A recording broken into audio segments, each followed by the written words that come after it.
আসসালামু আলাইকুম রহমতুল্লাহি ওয়া বারাকাতুহু নাহমাদুহু ওয়া নুসাল্লি আলা রাসূলিহিল কারীম আম্মা বা'দ বিসমিল্লাহির রহমানির রহিম আলহামদুলিল্লাহ। আল্লাহ সুবহানাহু ওয়া তাআলার অশেষ মেহেরবানি যে আমরা আমাদের শামালি তিরমিজি কোর্সের আজকের সেশনে জয়েন করেছি। আজকে প্রবাবলি আমাদের শেষ আহ আমাদের ক্লাস হতে যাচ্ছে।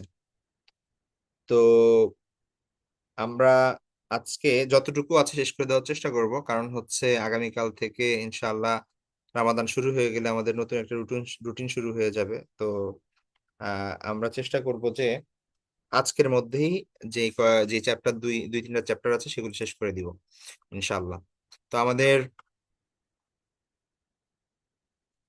রাসূল ইসলামের বয়স পর্যন্ত কত ক্লাসে পড়েছি? আজকে হচ্ছে 54, 54, 55, 56 এই তিনটাই শেষ। 56টা টোটাল চ্যাপ্টার, তো আমাদের তিনটা চ্যাপ্টার বাকি আছে। তার মধ্যে প্রথম যে চ্যাপ্টার সেটা হচ্ছে রাসূল সাল্লাল্লাহু আলাইহি ওয়াসাল্লামের বাবু মা জাআ ফি ওয়াফাতি রাসূলিল্লাহ সাল্লাল্লাহু আলাইহি ওয়াসাল্লাম, রাসূল সাল্লাল্লাহু আলাইহি ওয়াসাল্লামের ওফাত, তার ইন্তিকাল, তার মৃত্যু প্রসঙ্গে। তো তো এ ব্যাপারে কি হাদিসগুলো আছে আমরা দেখি। যে প্রথমত মানে আমি যে অনেকগুলো হাদিস, তো আমি এক্সট্রা ওইভাবে আলোচনা করতে চাচ্ছি না। আপনারা আহ যদি কি বলে স্পেসিফিক ভাবে ধারাবাহিক বর্ণনা চান, তাহলে আপনার সিরাতের লাস্ট অংশটুকু পড়তে হবে আপনার। ঠিক আছে? সিরাতের রাসূলুল্লাহ যে কোনো সিরাত বইয়ের শেষের অংশটুকু ভালো করে পড়বেন, কারণ হাদিসের মধ্যে থাকে বিচ্ছিন্ন ঘটনা। ঠিক আছে? আপনি পুরোপুরি বিস্তারিত মানে মিলিয়ে সুন্দর করে সাজিয়ে গুছিয়ে লেখা তো এখানে পাবেন না। দেখেন না, মানে হাদিস হচ্ছে যেটা সাহাবা একরাম যেভাবে বর্ণনা করছেন কোন একটা পার্টিকুলার বিষয়। তো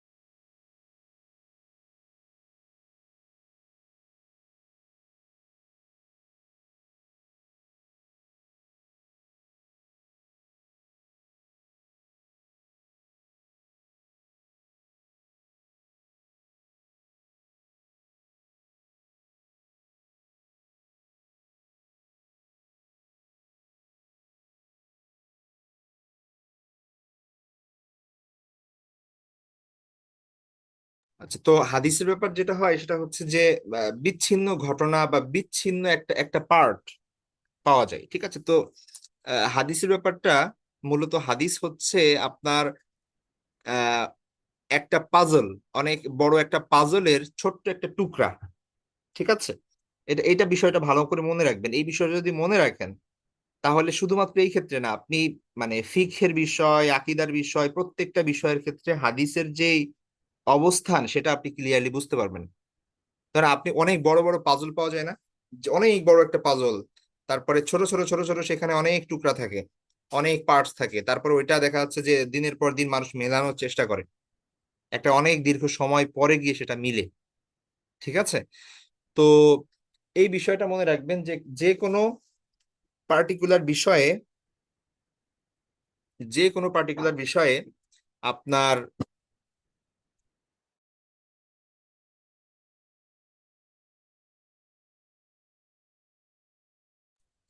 যে কোনো পার্টিকুলার বিষয়ে হাদিস কিছু কিছু ক্ষেত্র আছে যে পূর্ণাঙ্গ আপনার মানে বড় একটা পার্সপেক্টিভ, বড় একটা আপনার পয়েন্ট অফ ভিউ পাওয়া যায়। কিন্তু পুরো বিষয়টা পেতে হলে দেখা যাচ্ছে যে আপনার ওই বিষয়ের সকল হাদিস লাগবে, এবং সকল হাদিস লাগার পরেও এটা কিভাবে জোড়া হবে সেইটা আপনার জানা দরকার, যে এটা এটা জোড়া লাগবেটা কিভাবে। জোড়া লাগার পরে আপনার কাছে বোঝা যাবে যে ও এই হচ্ছে বিষয়। আদারওয়াইজ যেই সমস্যাটা হবে সেটা হচ্ছে ওই যে হাতি দেখার মতো হবে আর কি, অন্ধদের অন্ধদের হাতি দেখার মতো হবে। কারো কাছে মনে হবে হাতিটা হচ্ছে আহ আপনার কুলার মতো, কারো কাছে মনে হবে হাতিটা হচ্ছে আপনার কিসের মতো, খাম্বার মতো। তো এরকম মনে হবে আর কি, কারণ সে প্রত্যেক অন্ধ ব্যক্তি এক একটা পার্ট দেখেছে হাতির, ধরেছে। ঠিক আছে? পূর্ণাঙ্গ হাতিটা দেখে নাই। তো আমরা অনেক সময় এমন করি যে হুজুর হাদিসে আছে এমন, আর আপনারা বলতেছেন এমন, ঠিক আছে? কারণ ওই একটা হাদিস আপনি পেয়েছেন, ওই হাদিসটা হচ্ছে একটা বড় একটা অংশের একটা পাজলের একটা টুকরা। তো আপনি যদি ওই পুরো বিষয়টা বুঝতে চান, আপনার সকল ওই ওই টপিকের সকল হাদিস আনা লাগবে, আপনার সামনে থাকতে হবে, তারপরে ওইটার একটা মিলাইতে হবে যে কোনটা আগে কোনটা পরে, কোন আমলটা আগে করা হয়েছে, কোনটা পরে কথা হয়েছে, কোনটা হচ্ছে রহিত হয়ে গেছে, তারপর হচ্ছে অন্যান্য স্কলারের কি বক্তব্য আছে এখানে, তারা কিভাবে এই হাদিসগুলো ব্যাখ্যা করছেন। এই সকল বিষয় সামনে রেখে একটা ডিসিশন দেওয়া হবে, তারপরে সেখান থেকে মাসআলা বের হয়ে, মানে সেখান থেকে করণীয় কি সেটা হচ্ছে ফিকহের কিতাবে লেখা হবে। বুঝতে পারছেন? এই কারণে কোনো কিছু শিখতে হলে, মাসআলা মাসাইল যে কোনো বিষয় শিখতে হন, আপনি ফিকহের বই দেখবেন। সেখানে ওই সকল হাদিস এবং কোরআন থেকে মাসআলা উদ্ঘাটন করে বের হয়ে এই ফিকহের কিতাবে স্কলারগণ লিখে গিয়েছেন। ঠিক আছে? তো এখন আপনি হঠাৎ করে একটা পার্টিকুলার হাদিস আপনার সামনে আসলো, হুজুর হাদিসে এটা আছে আর আপনারা এমন করতেছেন কেন? ঠিক আছে, এরকম অনেকের কোশ্চেন থাকে। তো এটা আপনাদের বুঝতে হবে যে শুধু এই পার্টিকুলার হাদিস দেখে আপনি সিদ্ধান্তে পৌঁছতে পারবেন না। হাদিসটা হয়তো বা সহিহ, কিন্তু এই হাদিসটা হতে পারে যে এর বিপরীতে আরো কয়েকটা হাদিস আছে। হতে পারে যে স্কলাররা বলেছেন যে এই হাদিসটা প্রথম যুগের, পরবর্তীতে ভিন্ন আপনার বিধান এসেছে আল্লাহ রাসূল সাল্লাল্লাহু আলাইহি ওয়াসাল্লামের উপর। ঠিক আছে? অথবা অন্য কোনো ব্যাখ্যা থাকতে পারে যে হাদিসটাতে বাহ্যিকভাবে যেটা বোঝাচ্ছে আসলে এই মিনিং হবে না, অন্য মিনিং হবে, কারণ এটা অন্যান্য হাদিস দ্বারা, সাহাবীদের আমল দ্বারা সেটা প্রমাণিত। তো এই ধরনের অনেক ইস্যু আছে। ঠিক আছে? তো হাদিস হচ্ছে এটা এটা এই পার্সপেক্টিভটা আমরা বুঝলে অনেক কিছু আমাদের জন্য সহজ হয়ে যাবে। যে হাদিস হচ্ছে, দেখেন, একজন সাহাবী জাস্ট একটা কথা বলছেন যে আল্লাহ রাসূলকে তিনি এভাবে দেখছেন। এখন সাহাবী তো অনেক আছে, অন্যরা কিভাবে দেখছেন, বা আল্লাহ রাসূল সাল্লাল্লাহু আলাইহি ওয়াসাল্লাম নিজে কি বলছেন, এই সকল বিষয় যতক্ষণ না আপনার সামনে থাকবে, ততক্ষণ পর্যন্ত কিন্তু আপনি পরিপূর্ণ ডিসিশনে পৌঁছতে পারবেন না যে এই ব্যাপারে আসলে হুকুমটা কি, শুধুমাত্র একটা হাদিসের উপর ভিত্তি করে। ঠিক আছে? তো এই জন্য মানে আমরা অনেক সময় কনফিউজড হই যে অনলাইনে আমরা ঘাটাঘাটি করি, হঠাৎ একটা হাদিস সামনে আসে, যে হাদিসটা দেখা যাচ্ছে যে আমি তো আসলে এমন এমন করি না, বা হচ্ছে একটু অন্যরকম। তখন আমার মনে হয় যে সাথে সাথে আমি চেঞ্জ করে ফেলি। ঠিক আছে? তো আপনার বুঝতে হবে যে ব্যাপারটা হচ্ছেটা কি, ওই হাদিসটার ব্যাখ্যা কি, ওই হাদিসটাকে কিভাবে দেখা হয়েছে। ঠিক আছে? এবং আরো আর কি কি হাদিস আছে এই টপিকে। তো এটা অবশ্য সাধারণ মানুষের কাজ না, এই সকল হাদিস সামনে নিয়ে লেখাপড়া করা, এটা স্কলাররা করতে পারেন, বা তারা এই বিষয়টা বুঝতে পারবেন। তো এই জন্য মাসআলা মাসাইল জানার, আমল করার সব থেকে বড় পদ্ধতি হচ্ছে যে নির্ভরযোগ্য, আপনার যাকে গ্রহণযোগ্য মনে হয়, যার যোগ্যতা আছে এবং বাহ্যিকভাবে তিনি সুন্নাহ অনুযায়ী চলেন, সমস্ত গুনাহ থেকে, মানে বিদাত, শিরিক, কুফুর এগুলো থেকে মুক্ত থাকেন, তো এমন একজন স্কলারের শরণাপন্ন হওয়া, তার তিনি যেভাবে সাজেস্ট করেন ব্যাস সেভাবে চলা। ঠিক আছে? বাকিটা তার উপর ছেড়ে দেওয়া যে তিনি কোন মাযহাব, কোন মাসলাক, কোন মানহাজ ফলো করেন। ঠিক আছে? তিনি যদি আহলুস সুন্নাহ ওয়াল জামাতের মধ্যে থেকে হন, ব্যাস ঠিক আছে, তারটা আপনি গ্রহণ করেন। কিন্তু আপনি যখন নিজেই দায়িত্বটা নিবেন, যে অথচ সেই সেই ক্ষমতা আপনার নাই, ঠিক আছে, না হাদিস বোঝার ক্ষমতা, কারণ উলুমুল হাদিস অনেক বড় একটা বিষয় সেটা পড়ার, যে কিভাবে হাদিসের সহি জয়ীফ নির্ধারিত হবে, কিভাবে হাদিস গ্রহণযোগ্য অগ্রহণযোগ্য সেটা নির্ধারিত হবে, কোন হাদিসের উপর কোন হাদিস প্রাধান্য হবে, বা আরবির খুব বিশের বিষয়গুলো, এই বিষয়গুলো সবার দ্বারা তো সম্ভব না, এটার জন্য অনেক বেশি গভীর জ্ঞান দরকার। ঠিক আছে? তো এই জন্য সাধারণ মানুষের কাজ হচ্ছে, আপনি জানেন না, যারা জানে তাদের কাছে জিজ্ঞেস করেন, সে অনুযায়ী আমল করেন, ব্যাস শেষ।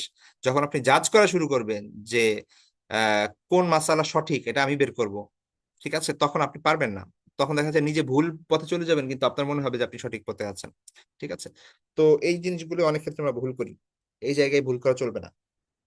আচ্ছা, যাই হোক, আমি ভিন্ন টপিকে চলে গিয়েছিলাম, এটা খুব গুরুত্বপূর্ণ একটা পয়েন্ট, এই জন্য আমি দ্রুত হাদিস পড়বো, যেহেতু অনেকগুলো হাদিস আমাদের পড়তে হবে আজকে। তো আবারও বলছি যে এখানে অনেক কিছু আমি আমি কিছু জিনিস ব্যাখ্যা করার চেষ্টা করব, যতটুকু না হলেই না, বাকি পূর্ণাঙ্গ পিকচার আপনার পেতে হলে সিরাত পড়তে হবে।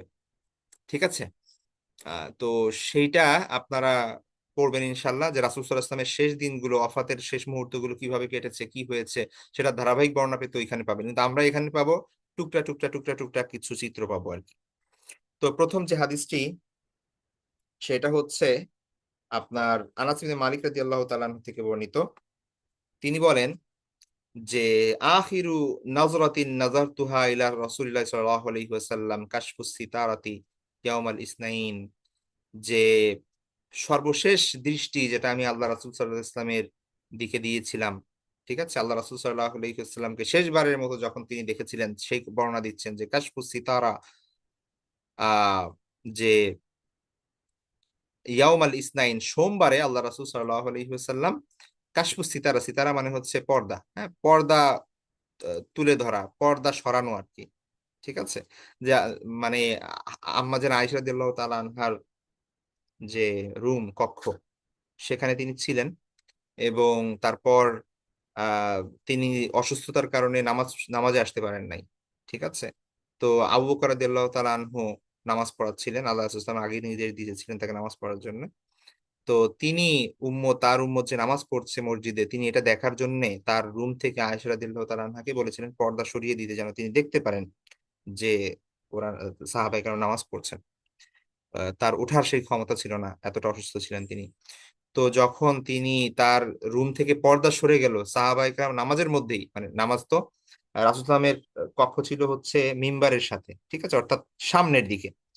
তো রাসূল সাল্লাল্লাহু আলাইহি ওয়াসাল্লামের কক্ষ থেকে পর্দা সরে গেছে, সাহাবায়ে কেরাম সবাই তাকিয়ে পড়েছেন সেদিকে, হ্যাঁ, যে এই তো বোধহয় রাসূল সাল্লাল্লাহু আলাইহি ওয়াসাল্লাম আসছেন, ঠিক আছে।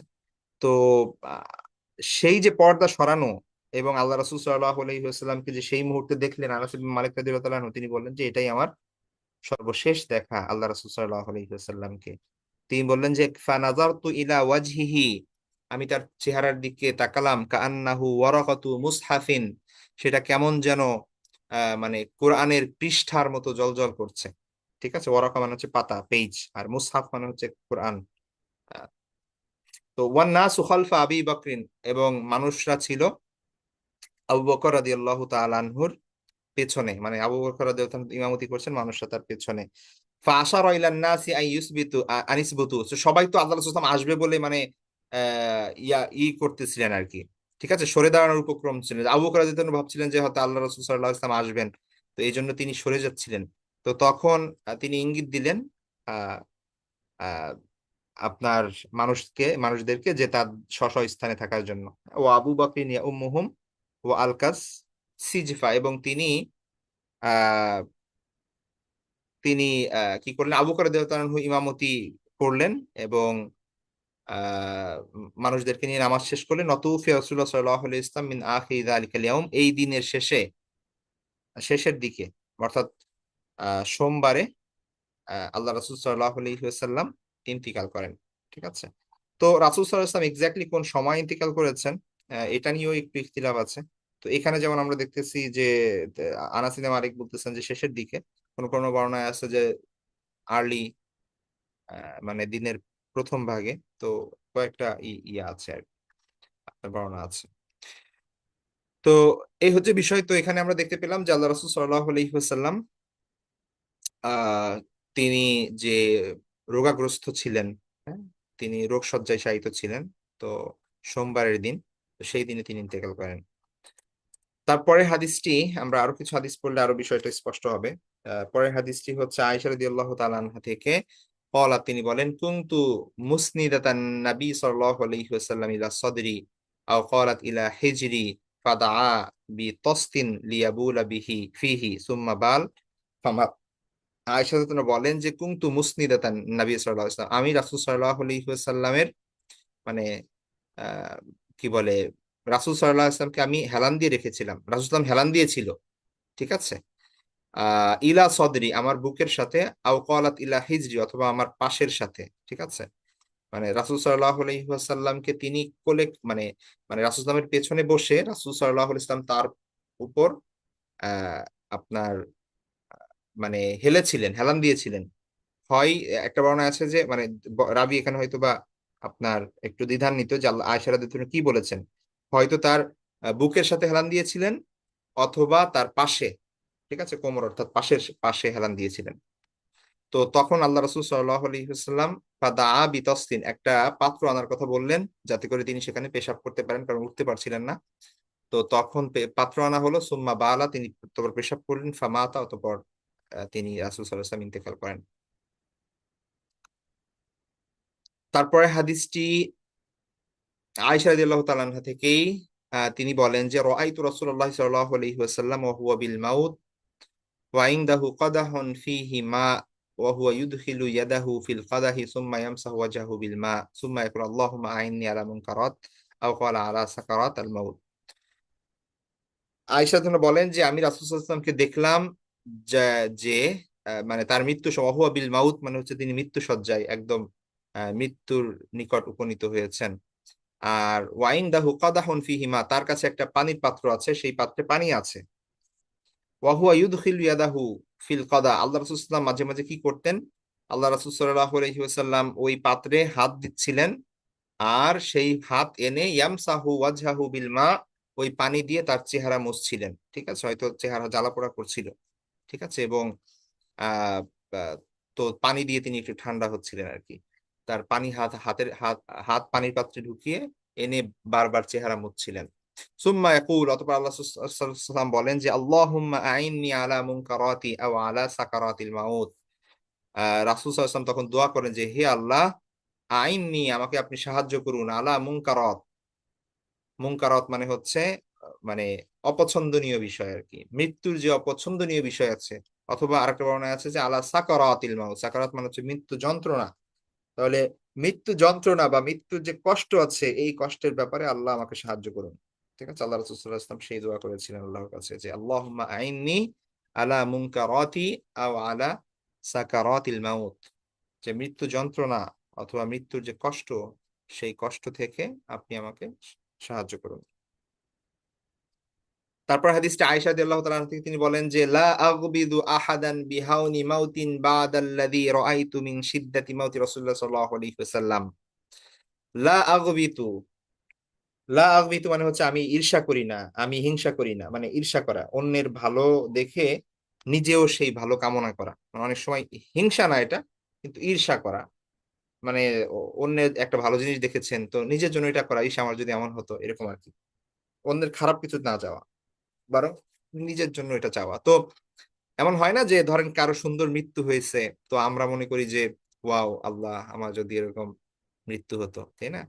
তো এরকম অনেক সময় দেখা যাচ্ছে যে কারোর ক্ষেত্রে যদি দেখা যায় যে ও তার মৃত্যুর সময় যন্ত্রণা হয় নাই, মানে আমাদের কাছে মনে হচ্ছে তার মৃত্যুর সময় যন্ত্রণা হয় নাই, তো আমরা মনে করতেছি যে ইস এই মৃত্যুটা যদি আমার হইতো বা এরকম যদি আমার মৃত্যু হতো তো।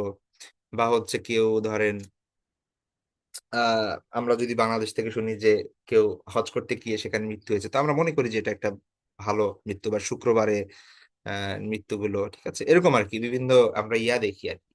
তো সেই অনুযায়ী আমরা নিজের জন্য কামনা করি। এটা হচ্ছে লা আগবিত, লা আগবিত মানে হচ্ছে মানে হিংসা করা বা ঈর্ষা করা। তাই লা আগবিত মানে আমি ঈর্ষা করি না আহাদান, কাউকে, বিহাউনি মাউতি বাদাল্লাযী রাআইতু, যে মানে এখানে যেটা বলতেছে সেটা হচ্ছে যে মৃত্যুর সময় কষ্ট না হওয়ার, মৃত্যুর সময় কষ্ট, কারো কারো মৃত্যুর সময় কষ্ট না হলে আমি আর সেটা নিয়ে হিংসা করি না। ঠিক আছে, লা আগবিতু আহাদান বিহাউনি মাউতিন বাদাল্লাযী রাআইতু আহ মিন শিদ্দাতি রাসূলুল্লাহ সাল্লাল্লাহু আলাইহি ওয়াসাল্লাম, শিদ্দাতি মাউতি রাসূলুল্লাহ সাল্লাল্লাহু আলাইহি ওয়াসাল্লাম, রাসূল সাল্লাল্লাহু আলাইহি ওয়াসাল্লামের মৃত্যুর কষ্ট দেখার পর অন্য কারো মৃত্যুর সময় কষ্ট না হলে আমি আর হিংসা করি না। ঠিক আছে, মানে হচ্ছে যে আগে যখন দেখা যাচ্ছে যে আমি হয়তো হিংসা করতাম বা ঈর্ষান্বিত হতাম, ও এর ভালো মৃত্যু হয়েছে, এর মৃত্যুর সময় কষ্ট হয় নাই, আল্লাহ রসুল সাল্লাহ ইসলামের মৃত্যু দেখার পরে আর আমি এটা করি না। কারণ স্বয়ং আল্লাহ রসুল সাল্লাহ আলহিহাস্লামের মৃত্যুর কষ্ট আমি নিজের চোখে দেখেছি। ঠিক আছে, তো সেইখানে আহ আমার ব্যাপারে আর কি বা আমি ধারণা করতে পারি বা আশা রাখতে পারি। ঠিক আছে, তো তো কারো মৃত্যু যন্ত্রণা হতে না দেখা, বা হচ্ছে কারো মৃত্যু যন্ত্রণা হচ্ছে না মৃত্যুর সময়, এটা দেখে ঈর্ষান্বিত হওয়া স্বাভাবিক। ঠিক আছে, তো হয়তো মানে তিনি ধারণা করতেন যে মৃত্যু যন্ত্রণা না হওয়া ভালো।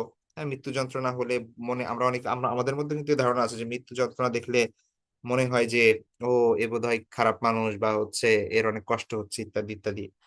কিন্তু আয়েশা রাদিয়াল্লাহু তাআলা আনহা বলেন যে রাসূল সাল্লাল্লাহু আলাইহি ওয়াসাল্লামের মৃত্যু যন্ত্রণা দেখার পর থেকে আর কারো মৃত্যু যন্ত্রণা না হতে দেখলে আমার আর ঈর্ষা হয় না। ঠিক আছে, আর একটা বিষয় হচ্ছে মৃত্যু যন্ত্রণার মাধ্যমে আল্লাহ সুবহানাহু ওয়া তাআলা ইয়া করেন, আপনার মর্যাদা বৃদ্ধি করেন, ঠিক আছে, এবং অনেক গুনাহ চলে যায়, এরকমও হয়।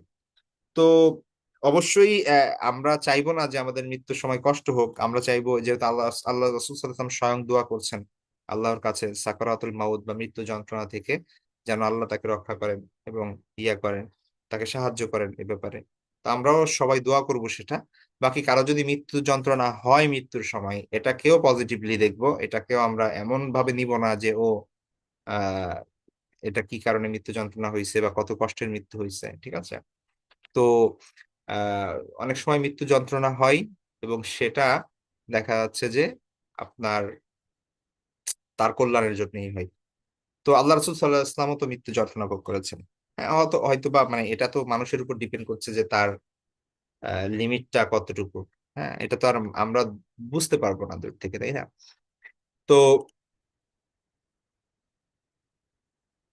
তো এই হচ্ছে বিষয়। তো যাই হোক, আয়েশা রাদিয়াল্লাহু তাআলা আনহার এই হাদিস থেকে আমরা বুঝতে পারি যে মৃত্যু যন্ত্রণা হতে পারে, এটা একটা স্বাভাবিক বিষয়। এটা কোনো শুভ বা অশুভ বিষয়ের প্রতি ইঙ্গিত দেয় না, ঠিক আছে। তারপরে যে হাদিসটি সেটা হচ্ছে যে আহ আয়েশা রাদিয়াল্লাহু তাআলা আনহা থেকে, যে লাম্মা কুবিদা রাসূলুল্লাহ সাল্লাল্লাহু আলাইহি ওয়াসাল্লাম ইখতালাফু ফি দাফনিহি, যখন আল্লাহ রাসূল সাল্লাল্লাহু আলাইহি ওয়াসাল্লামের জান কবজ করা হলো, অর্থাৎ তিনি ইন্তেকাল করলেন, ইখতালাফু ফি দাফনিহি, তার আহ, এ- তার দাফনের ব্যাপারে তিনি সবাই ইখতিলাফ করতে লাগলো যে কোথায় দাফন করবেন। হ্যাঁ, কেউ কেউ বলতে লাগলো যে তার জন্মভূমি মক্কাতে, কেউ কেউ দাফন বলতে লাগলেন যে এখানে ওখানে, বিভিন্ন ধরনের কথা বলতে লাগলেন। তো তারপর আবু বকর রাদিয়াল্লাহু আনহু বললেন যে সামিউতু মিন রাসূলিল্লাহ সাল্লাল্লাহু আলাইহি ওয়াসাল্লাম শাইআন মা নাসিতুহু, যে আমি আল্লাহ রাসূল সাল্লাল্লাহু আলাইহি ইসলামের কাছ থেকে এমন কিছু শুনেছি যেটা আমি ভুলিনি। সেটা কি? কল, তিনি বলেছেন, মা কবাদাল্লাহু নাবিয়ান ইল্লা ফিল মাউদিল্লাযী ইউহিব্বু আন ইউদফানা ফীহি, যে আল্লাহ রাসূল সাল্লাল্লাহু আলাইহি ওয়াসাল্লাম বলেছেন যে আল্লাহ সুবহানাহু ওয়া তাআলা কোন নবীর আহ মৃত্যু দেন না, ঠিক আছে, মৃত্যু দেন। আল্লাহ সুবহানাহু ওয়া তাআলা কোন নবীর মৃত্যু এমন জায়গায় দেন যেই জায়গায় আল্লাহ সুবহানাহু ওয়া তাআলা দাফনের জন্য পছন্দ করেন তাকে, ঠিক আছে। সুতরাং ইদফিনু ফি মাউদি ফিরাশি, সুতরাং যেখানে তিনি মৃত্যুবরণ করেছে, যে তার বিছানায়, সেই বিছানা সোজাই তাকে কি করো তোমরা, দাফন করো, ঠিক আছে। তারপর হচ্ছে,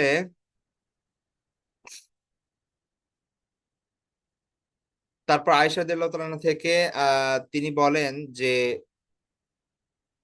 যে আন্না আবা বকরিন, এটা এটা শুধু আয়েশা না, এটা অনেকের কাছ থেকে বর্ণিত হয়েছে, আব্দুল্লাহ ইবনে আব্বাস, আয়েশা। তো তারা তারা বর্ণনা করেন যে আন্না আবা বকরিন কব্বালান নবী সাল্লাল্লাহু আলাইহি ওয়াসাল্লাম বাদা মা মাত, আল্লাহ রাসূল সাল্লাল্লাহু আলাইহি ওয়াসাল্লাম ইন্তেকালের পরে আবু বকর রাদিয়াল্লাহু তাআলা আনহু রাসূল সাল্লাল্লাহু আলাইহি ওয়াসাল্লামের কপালে চুমু খান, ঠিক আছে, চুমু খান। তো এইটার আপনার মূলত আল্লাহ রাসূল আবু বকর রাদিয়াল্লাহু আনহু সেখানে ছিলেন না, তাকে খবর দেওয়া হয়। তারপরে তিনি এসে আল্লাহ রাসূল সাল্লাল্লাহু আলাইহি, তিনি মসজিদে ছিলেন, মানে কাছেই ছিলেন। তো সেখান থেকে এসে তিনি আল্লাহ রাসূল সাল্লাল্লাহু আলাইহি ওয়াসাল্লামের কপালে চুমু খান, ঠিক আছে। তো সেই এরকম হাদিস আরো বিস্তারিত সামনে আসবে। তারপর হাদিসে আয়েশা রাদিয়াল্লাহু তাআলা আনহা থেকে তিনি বলেন যে আবা বকরিন দাখালা আলা নবী সাল্লাল্লাহু আলাইহি ওয়াসাল্লাম বাদা ওয়াফাতিহি ওয়া ওয়াদাআ ফামাহু বাইনা আইনাইহি, যে আবু বকর রাদিয়াল্লাহু তাআলা আনহু তিনি প্রবেশ করেন আল্লাহ রাসূল সাল্লাল্লাহু আলাইহি ওয়াসাল্লামের মৃত্যুর পরে, ওয়াফাতের পরে, ওয়া ওয়াদাআ ফামাহু বাইনা আইনাইহি, তার মুখ, তার ঠোঁট তিনি রাসূল সাল্লাল্লাহু আলাইহি ওয়াসাল্লামের দুই কপালের মাঝে, অর্থাৎ মানে দুই চোখের মাঝে, মানে হচ্ছে তার কপালে রাখেন, মানে হচ্ছে চুমু খান। ওয়া ওয়াদাআ ইয়াদাইহি আলা সাইদাইহি, আর তার রাসূল সাল্লাল্লাহু আলাইহি ওয়াসাল্লামের দুই বাহুতে তার হাত রাখেন। ওয়াকল, এবং আবু বকর রাদিয়াল্লাহু তাআলা বলেন, ওয়া নাবিয়্যা ওয়া সাফিয়্যা ওয়া খালিলা, আবু বকর রাদিয়াল্লাহু তাআলা তখন বলেন যে হে নবী, হাই, মানে তিনি আফসোস করে বলেন যে হাই নবী, হাই সাফি, সাফি মানে হচ্ছে আপনার খুব আহ, সাফি এবং খালিলের মিনিং আপনার কাছাকাছি, দুইটা মানেই বন্ধু।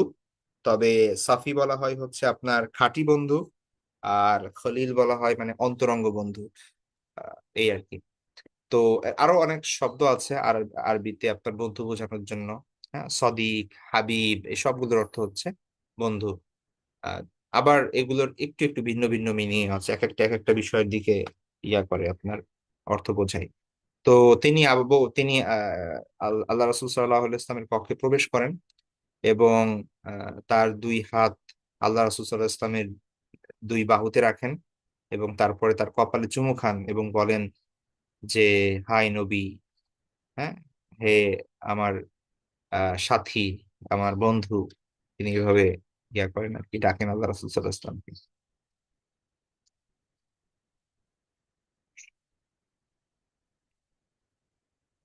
পরের হাদিসটা আনাস রাদিয়াল্লাহু তাআলা আনহু থেকে, তিনি বলেন, লাম্মা কান আল ইয়াউমুল্লাযী দাখালা ফীহি রাসূলুল্লাহ সাল্লাল্লাহু আলাইহি ওয়াসাল্লাম আল মাদিনাতা, যে যখন আল্লাহ রাসূল সাল্লাল্লাহু আলাইহি ওয়াসাল্লাম মদিনায় প্রবেশ করেন, যেই দিনে মদিনায় প্রবেশ করেন, আদা মিনহা কুল্লু শাই, মদিনার প্রত্যেকটা জিনিস আলোক উজ্জ্বল হয়ে যায়, মানে আল্লাহ রাসূল সাল্লাল্লাহু আলাইহি ওয়াসাল্লামের আগমনে মদিনায় খুশি, আনন্দ, তারপরে হচ্ছে মানুষের মধ্যে ইমানি উম, শক্তি, সবকিছু মানে স্পষ্ট বোঝা যেত।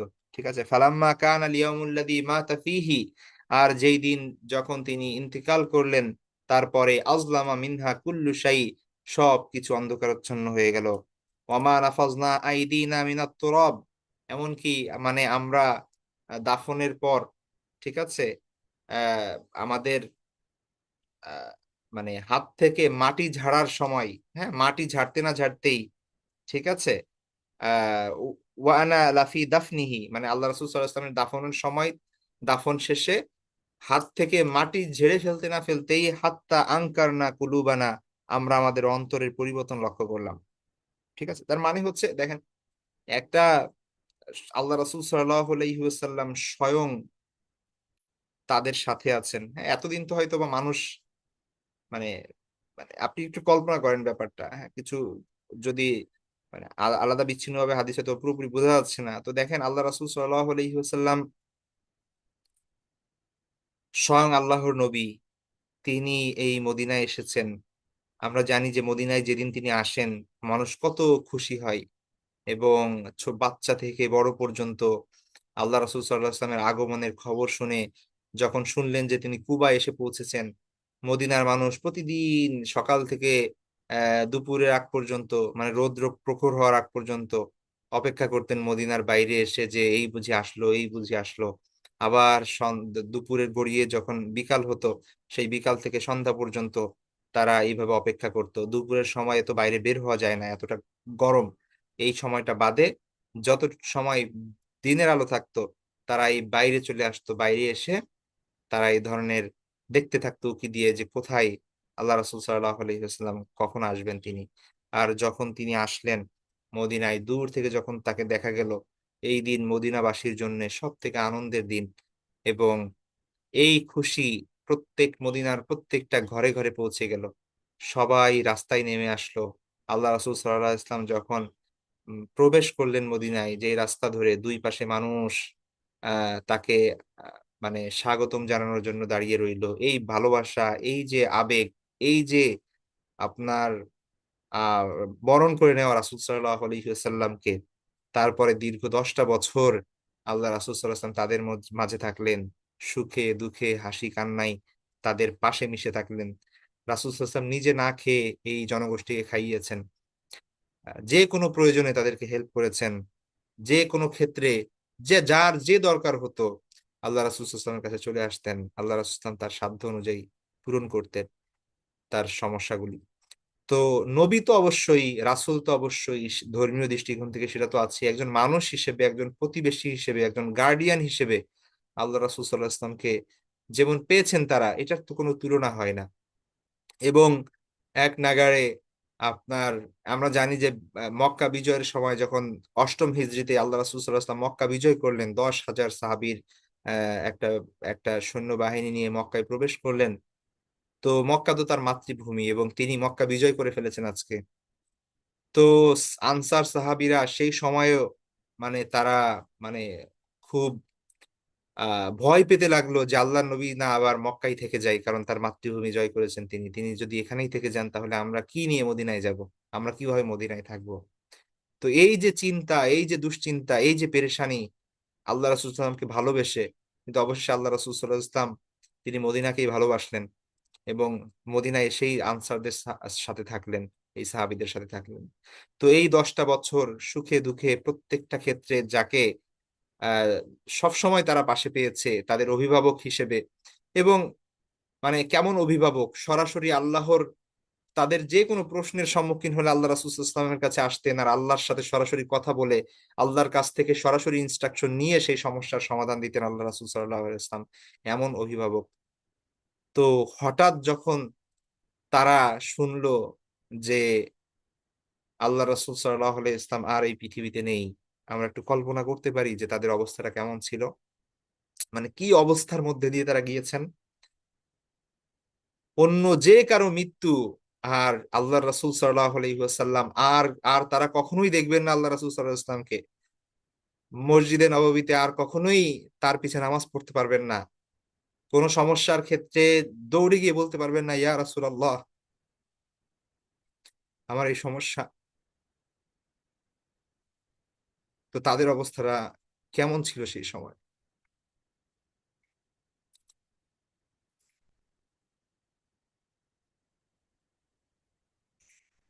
সাল্লাল্লাহু আলাইহি ওয়াসাল্লাম।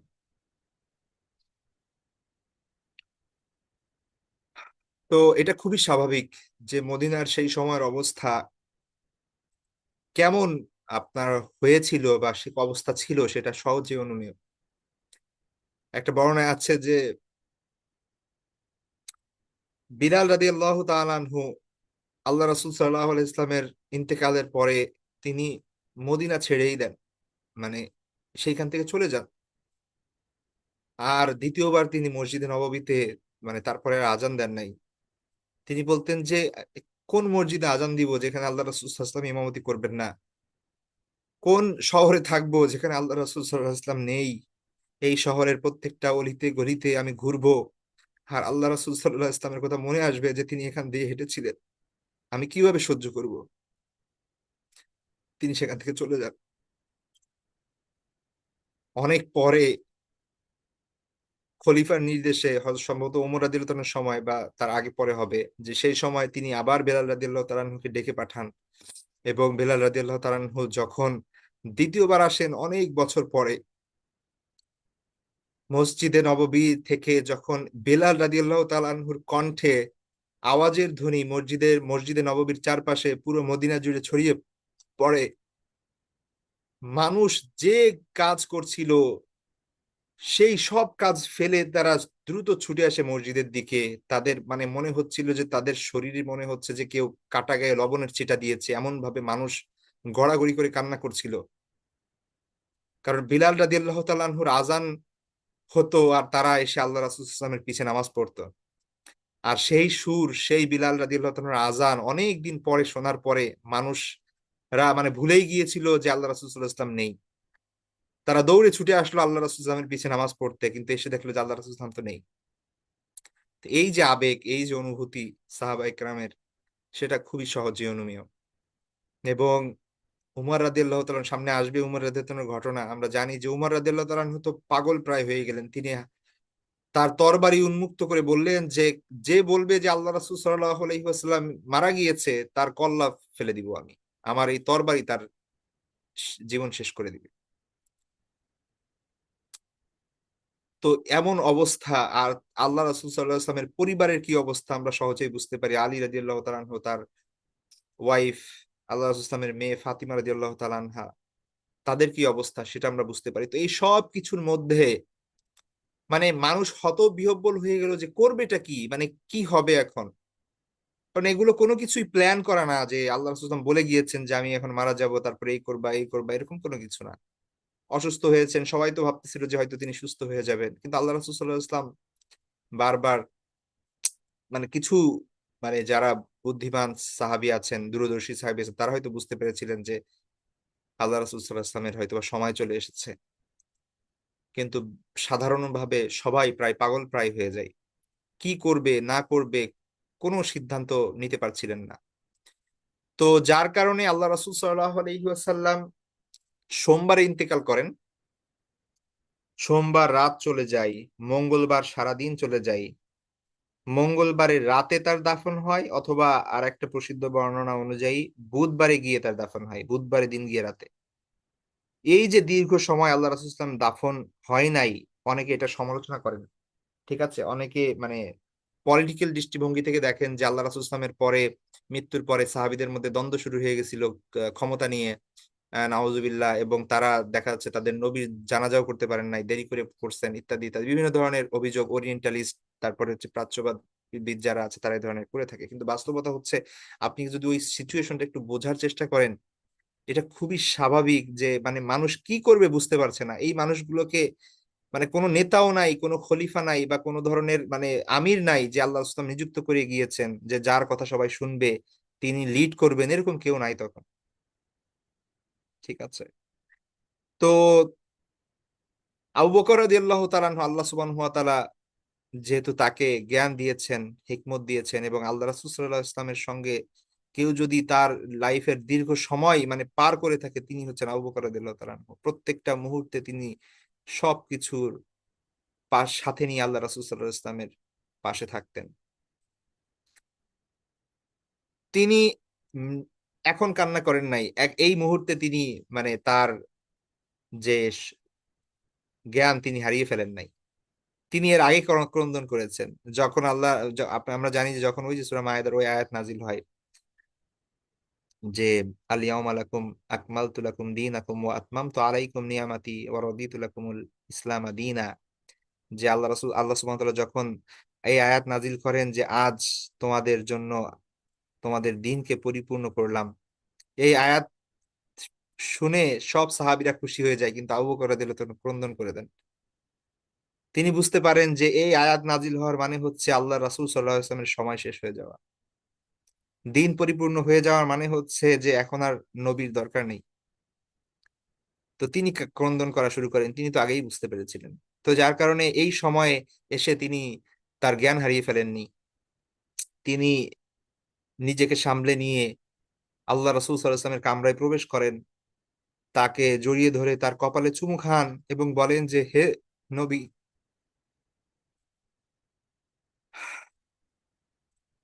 হে খলিল। তারপরে তিনি দেখেন যে সাহাবীদের এই অবস্থা, তিনি মসজিদে তিনি দাঁড়িয়ে তিনি সবাইকে বলেন, দৃঢ় কণ্ঠে তিনি বলেন, উমর রাদিয়াল্লাহু তাআলা আনহুকে শান্ত করে সবাইকে বলেন যে তোমরা যদি মুহাম্মাদের সাল্লাল্লাহু আলাইহি ওয়াসাল্লাম মুহাম্মাদের ইবাদত করে থাকো, তাহলে জেনে রাখো যে তিনি ইন্তেকাল করেছেন, তিনি আর নেই। কিন্তু তোমরা যদি আল্লাহর ইবাদত করে থাকো, তাহলে মনে রাখো যে ইন্নাহু হাইয়ুন লা ইয়ামুত, যে আল্লাহ সুবহানাহু ওয়া তাআলা চিরঞ্জীব, তার কোনো মৃত্যু নেই।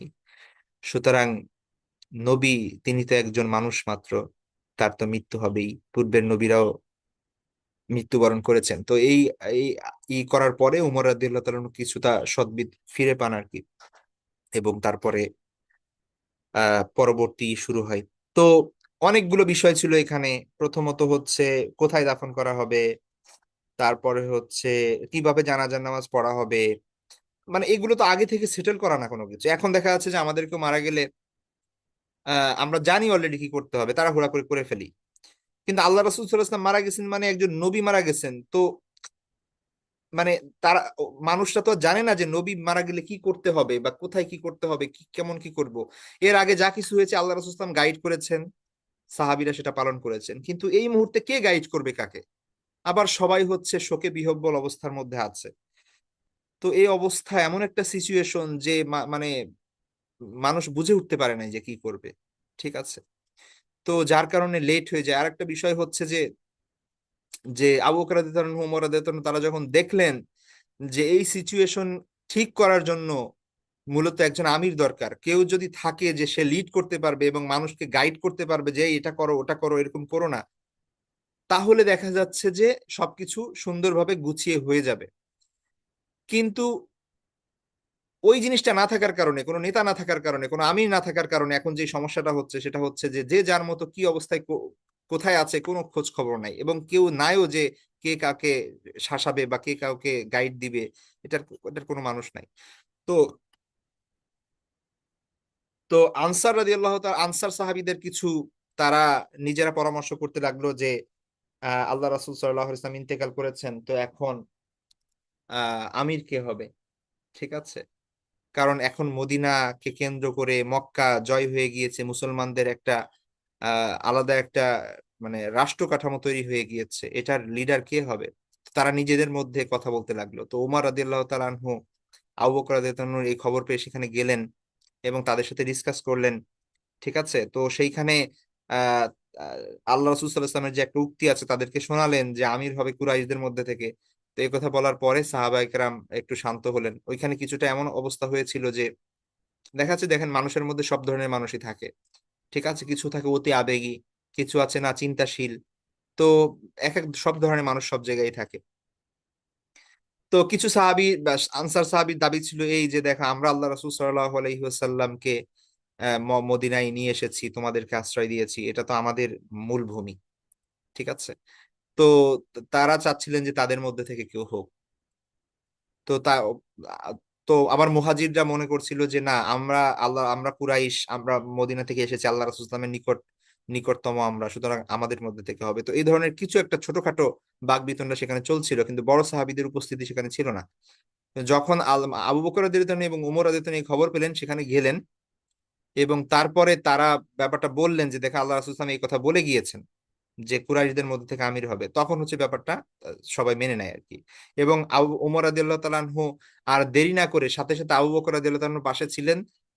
তা মানুষকে বলেন যে দেখো, আল্লাহ আল্লাহ রাসূল সাল্লাল্লাহু আলাইহি ওয়াসাল্লামের কাছের মানুষ আবু বকর থেকে আর কে আছে? তো এই কথা বলে তিনি আবু বকর রাদিয়াল্লাহু তাআলার হাতে বায়াত হন এবং সবাইকে নিয়ে, এবং সেখানে যারা উপস্থিত ছিল তারা সবাই আবু বকর রাদিয়াল্লাহু তাআলার হাতে বায়াত হন এবং তাকে রাসূলের খলিফা নিযুক্ত করেন, রাসূলের প্রতিনিধি নিযুক্ত করেন এবং তাকে নেতৃত্ব দেওয়ার জন্য অনুরোধ করেন। আবু বকর রাদিয়াল্লাহু তাআলা নিজে থেকে এটা করেন নাই, বরং ওমর রাদিয়াল্লাহু তাআলা আনহুই অন্যদেরকে এই নির্দেশনা দেন। এবং তারপর মসজিদে নববীতে এসে পরবর্তীতে সবাই যখন জানতে পারে যে আবু বকর রাদিয়াল্লাহু তাআলা আনহুর ইয়া হয়েছে, তো এখানে অনেকের মধ্যে একটা ভুল বোঝাবুঝি আছে, যে মনে হয় যে শিয়াদের বিভিন্ন কনসেপ্ট আছে। ঠিক আছে, তো এটা ঠিক যে পরবর্তীতে আলী রাদিয়াল্লাহু তাআলা আনহু ও কিছুটা মনক্ষুণ্ণ হন এটার ব্যাপারে, কারণ হচ্ছে তিনি নবী ফ্যামিলির একজন গুরুত্বপূর্ণ ব্যক্তি, তার সাথে তো পরামর্শ করে নেওয়া দরকার ছিল। ঠিক আছে, কিন্তু আসলে ব্যাপারটা হচ্ছে কি, সিচুয়েশন এমন ছিল যে সেখানে আসলে পরামর্শ করার মতো কোনো সিচুয়েশন ছিল না, আর সেই সময়টা জরুরত ছিল যে একজন আমির হইতে হবে এই মুহূর্তে। ঠিক আছে, তো আইদার আনসারদের মধ্যে থেকে হবে অথবা মুহাজিরদের মধ্যে থেকে হবে, তো এমন একজন হইতে হবে জরুরি। কিন্তু আলী রাদিয়াল্লাহু তাআলা আনহু, ফাতেমা রাদিয়াল্লাহু তাআলা আনহা, তারা তো ছিলেন আহ, একদম রাসূল সাল্লাল্লাহু আলাইহি ইসলামের সন্তান, জামাতা, চাচাতো ভাই, ঘরের মানুষ। তো তারা রাসূল ইসলামের গোসল মানে অন্যান্য বিষয় নিয়ে তারা ব্যস্ত ছিলেন, এবং এইখানে যে এইগুলো হয়ে গিয়েছে সে বিষয়ে তারা জানতেন না। পরে যখন জানেন, তখন স্বাভাবিকভাবে এরকম হতেই পারে যে আপনি একজন গুরুত্বপূর্ণ ব্যক্তি, কিন্তু আপনাকে না জানিয়ে এত বড় একটা ডিসিশন হয়ে গিয়েছে, স্বাভাবিক একটু অভিমান করা স্বাভাবিক। সেই অভিমানটা তাদের মধ্যে ছিল, যেটা পরবর্তীতে মানে সমাধান হয়ে যায়, এবং আবু বকর রাদিয়াল্লাহু তাআলার হাতে এসে বায়াত গ্রহণ করে আলী রাদিয়াল্লাহু তাআলা আনহু, এবং তার রাষ্ট্রীয় কার্যে গুরুত্বপূর্ণ ভূমিকা পালন করে, তার পরামর্শদাতা হিসেবে ছিলেন। এবং এইটা চলতে থাকে, কোনো ধরনের সমস্যা ছিল না। কিন্তু পরবর্তীতে এসে যখন শিয়া তৈরি হয়, ঠিক আছে, তারা বিভিন্ন ধরনের ঘটনা বানাতে থাকে যে এদের এরকম হয়েছে, ওরকম হয়েছে, ইত্যাদি ইত্যাদি। যাই হোক, সেই বিষয়ে আলাদা টপিক, ওই বিষয় নিয়ে আলোচনা করছি না। আমি জাস্ট চাই নাই পুরো বিষয়টা আলোচনা করি, তারপর একটা পুরো ধারণা দিলাম যে আসলে কি হয়েছিল। ঠিক আছে, তো তারপরে হচ্ছে আবু বকর রাদিয়াল্লাহু তাআলা আনহু পরবর্তীতে সাহাবীদের নির্দেশনা দেন যে কিভাবে কোথায় দাফন হবে, কোথায় হচ্ছে আপনার কিভাবে জানাজা পড়া হবে। তারপরে হচ্ছে মানুষদেরকে নিয়ে তিনি মসজিদে নববীতে খুতবা দেন একটা। ঠিক আছে, তো আস্তে আস্তে মানুষ পরবর্তীতে স্বাভাবিক জীবনে ফিরতে থাকে। কিন্তু সেই সময় তো আর ফিরে আসবে না সাহাবীদের মধ্যে, যেই সময় আল্লাহ রাসূল সাল্লাল্লাহু আলাইহি ওয়াসাল্লাম জীবিত ছিলেন এবং যে কোনো প্রয়োজনে তারা আল্লাহ রাসূল সাল্লাল্লাহু আলাইহি ওয়াসাল্লামের কাছে উপস্থিত হতে পারতেন, নিজেদের কথা বলতে পারতেন। সেই সময়টা তো আর ফিরে আসছে না। তো এইটাই বললেন যে আবার আপনার আনাস রাদিয়াল্লাহু তাআলা আনহু, যে আল্লাহ রাসূল সাল্লাল্লাহু আলাইহি ওয়াসাল্লাম যখন মদিনায় প্রবেশ করেন তখন মদিনার প্রত্যেকটা জিনিস আলোকিত হয়ে গিয়েছিল, আর যেদিন তিনি ইন্তেকাল করেন প্রত্যেকটা জিনিস অন্ধকারাচ্ছন্ন হয়ে পড়েছিল। এটা মানে ফিজিক্যাল মিনিং এখানে উদ্দেশ্য না যে সবকিছু আসলে অন্ধকার হয়ে গিয়েছিল, এটার মানে হচ্ছে যে তার দৃষ্টিভঙ্গি বোঝাচ্ছেন আর কি। তো তারপরে হাদিসটি আয়েশা রাদিয়াল্লাহু তাআলা আনহা থেকে, তিনি বলেন তুফিয়া রাসূলুল্লাহ সাল্লাল্লাহু আলাইহি ওয়াসাল্লাম ইয়াউমাল ইসনাইন, রাসূল সাল্লাল্লাহু আলাইহি ওয়াসাল্লাম সোমবার ইন্তেকাল করেন। তারপরে পরের হাদিসটি জাফর ইবনে মুহাম্মদ রাদিয়াল্লাহু তার পিতা হতে বর্ণনা করেন যে কবিদা রাসূলুল্লাহ সাল্লাল্লাহু আলাইহি ওয়াসাল্লাম ইয়াউমাল ইসনাইনি, রাসূল সাল্লাল্লাহু আলাইহি ওয়াসাল্লাম সোমবারে ইন্তেকাল করেন। ফামাকাসা যালিকা ইয়াউমা আল ইয়াউমা ওয়া সালাসাতা ওয়া ইয়াউমাস সুলাসাই, লাইলাতাস সুলাসা, যে তিনি তারপরে কি করা হয় যে তিনি ওই আহ, একদিন এবং আপনার মঙ্গলবার মঙ্গলবারের রাত পর্যন্ত তিনি ওইভাবে দাফন কাফনের প্রস্তুতি চলে, ঠিক আছে। ওয়াদুফিনা মিনাল লাইল, এবং আপনার মঙ্গলবার রাতে গিয়ে তাকে কি করা হয়, দাফন করা হয়, ঠিক আছে। তারপরে হাদিসটি আব্দুর রহমান ইবনে আউফ থেকে, তিনি বলেন যে তুফিয়া রাসূলুল্লাহ সাল্লাল্লাহু আলাইহি ওয়াসাল্লাম ইয়াউমাল ইসনাইন, আল্লাহ রাসূল সাল্লাল্লাহু আলাইহি ওয়াসাল্লাম সোমবার ইন্তেকাল করেন। ওয়াদুফিনা ইয়াউমাস সুলাসাই, এবং মঙ্গলবার রাতে তাকে দাফন করা হয়। আহ তো কিছু কিছু বর্ণনায় এখানে উল্লেখ নাই, কিন্তু বুধবারের কথা আছে, ঠিক আছে। তো অনেকের মতে বুধবারে দাফন করা হয়। তো তারপরে হাদিসটি আহ আপনার সালিম ইবনে উবাইদ রাদিয়াল্লাহু তাআলা আনহু থেকে, তিনি বলেন যে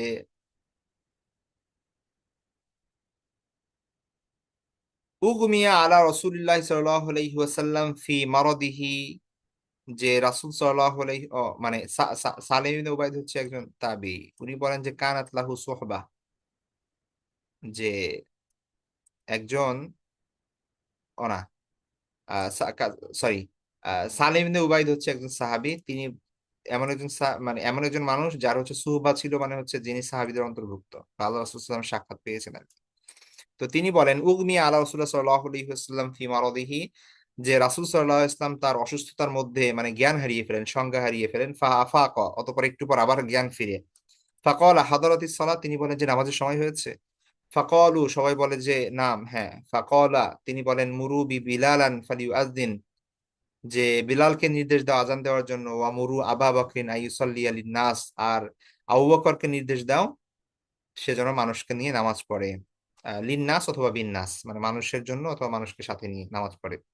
কলা, রাবি বলেন যে সুম্মা উগমি আলাইহি, অতবার এই কথা বলে তিনি আবার অজ্ঞান হয়ে যান। আফাক, একটু পরে আবার মানে চেতনা ফিরে পান। ফাকল, তিনি আবার বলেন হাজরাতিস সালাত, নামাজের সময় হয়েছে। ফাকলু, তিনি বলেন যে মানুষরা বলেন হ্যাঁ।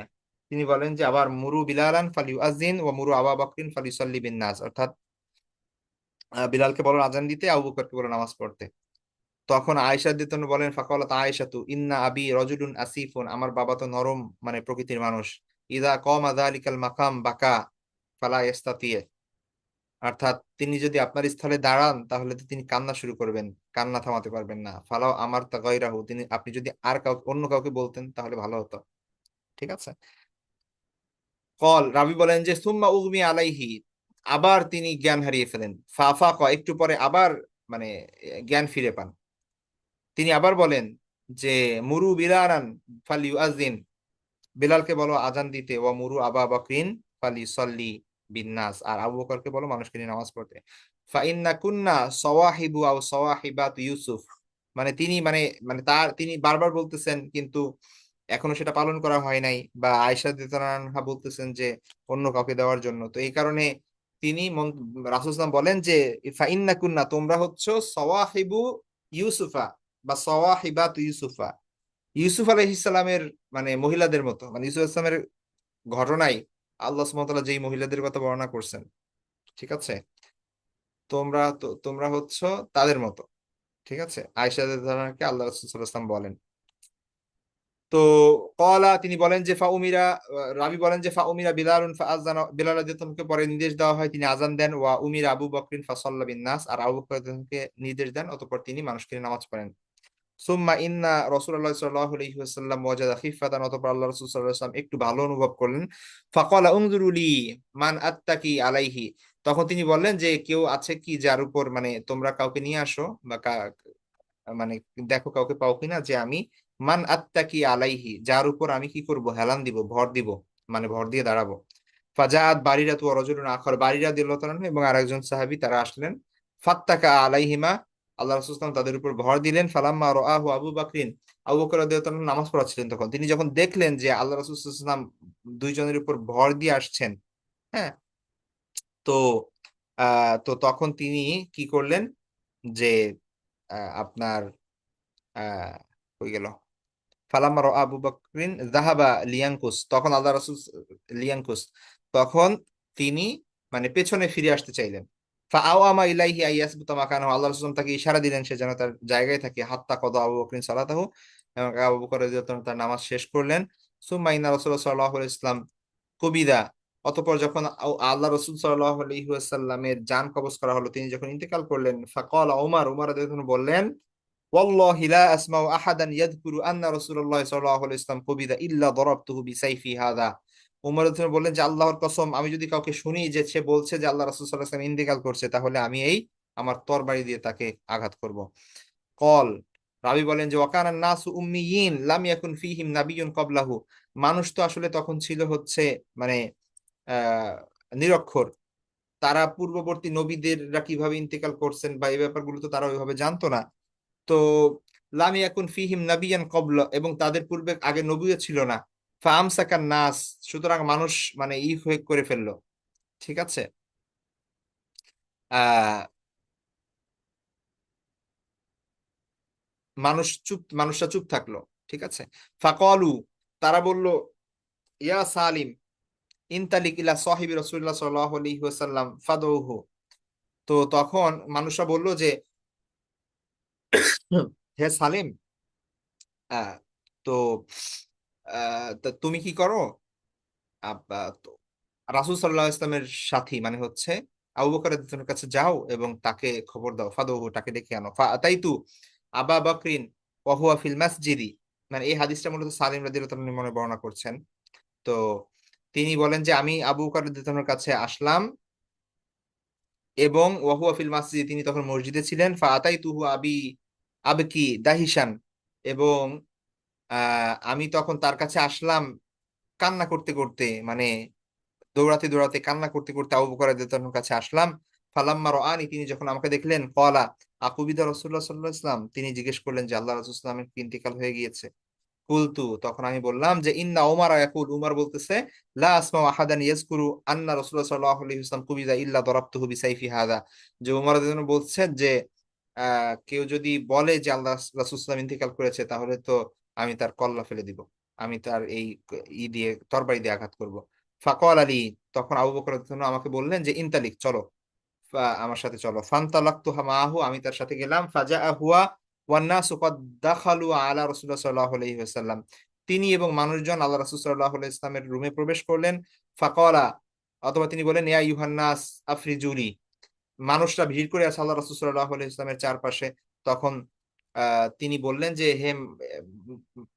হে মানুষরা, তোমরা সরে যাও, আমার জন্য জায়গা করে দাও। ফাআফরাজুলাহু, আবু বকর রাদিয়াল্লাহু আনহুর জন্য জায়গা করে দিলেন।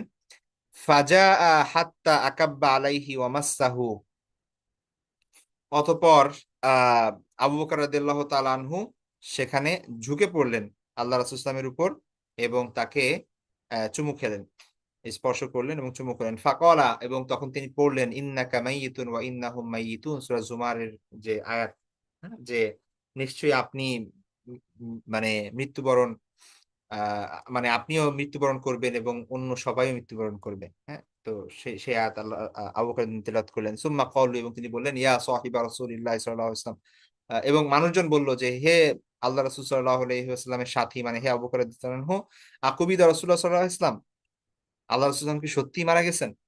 কল, তিনি বললেন, নাম, হ্যাঁ। ফাআলিমু আন কদ সাদাকা, অতঃপর মানুষরা বিশ্বাস করলো যে হ্যাঁ, যে আসলেই মারা গেছেন। কারণ মানুষ এতক্ষণ আসলে মানে বুঝতে পারছিল না, যে তারা দেখতেছে যে মারা গিয়েছেন, আবার উমর রাদিয়াল্লাহু আনহু বলতেছে মারা যাচ্ছিল না, কেউ আবার অন্যরকম আচরণ করছিল, তো মানে তাদেরকে কে সিওরিটি দেবে। তো তখন আবু বকর রাদিয়াল্লাহু আনহু যখন বললেন যে হ্যাঁ মারা গিয়েছে, তখন তারা নিশ্চিত হলো যে হ্যাঁ আসলেই তিনি সত্য বলেছেন, মারা গিয়েছেন।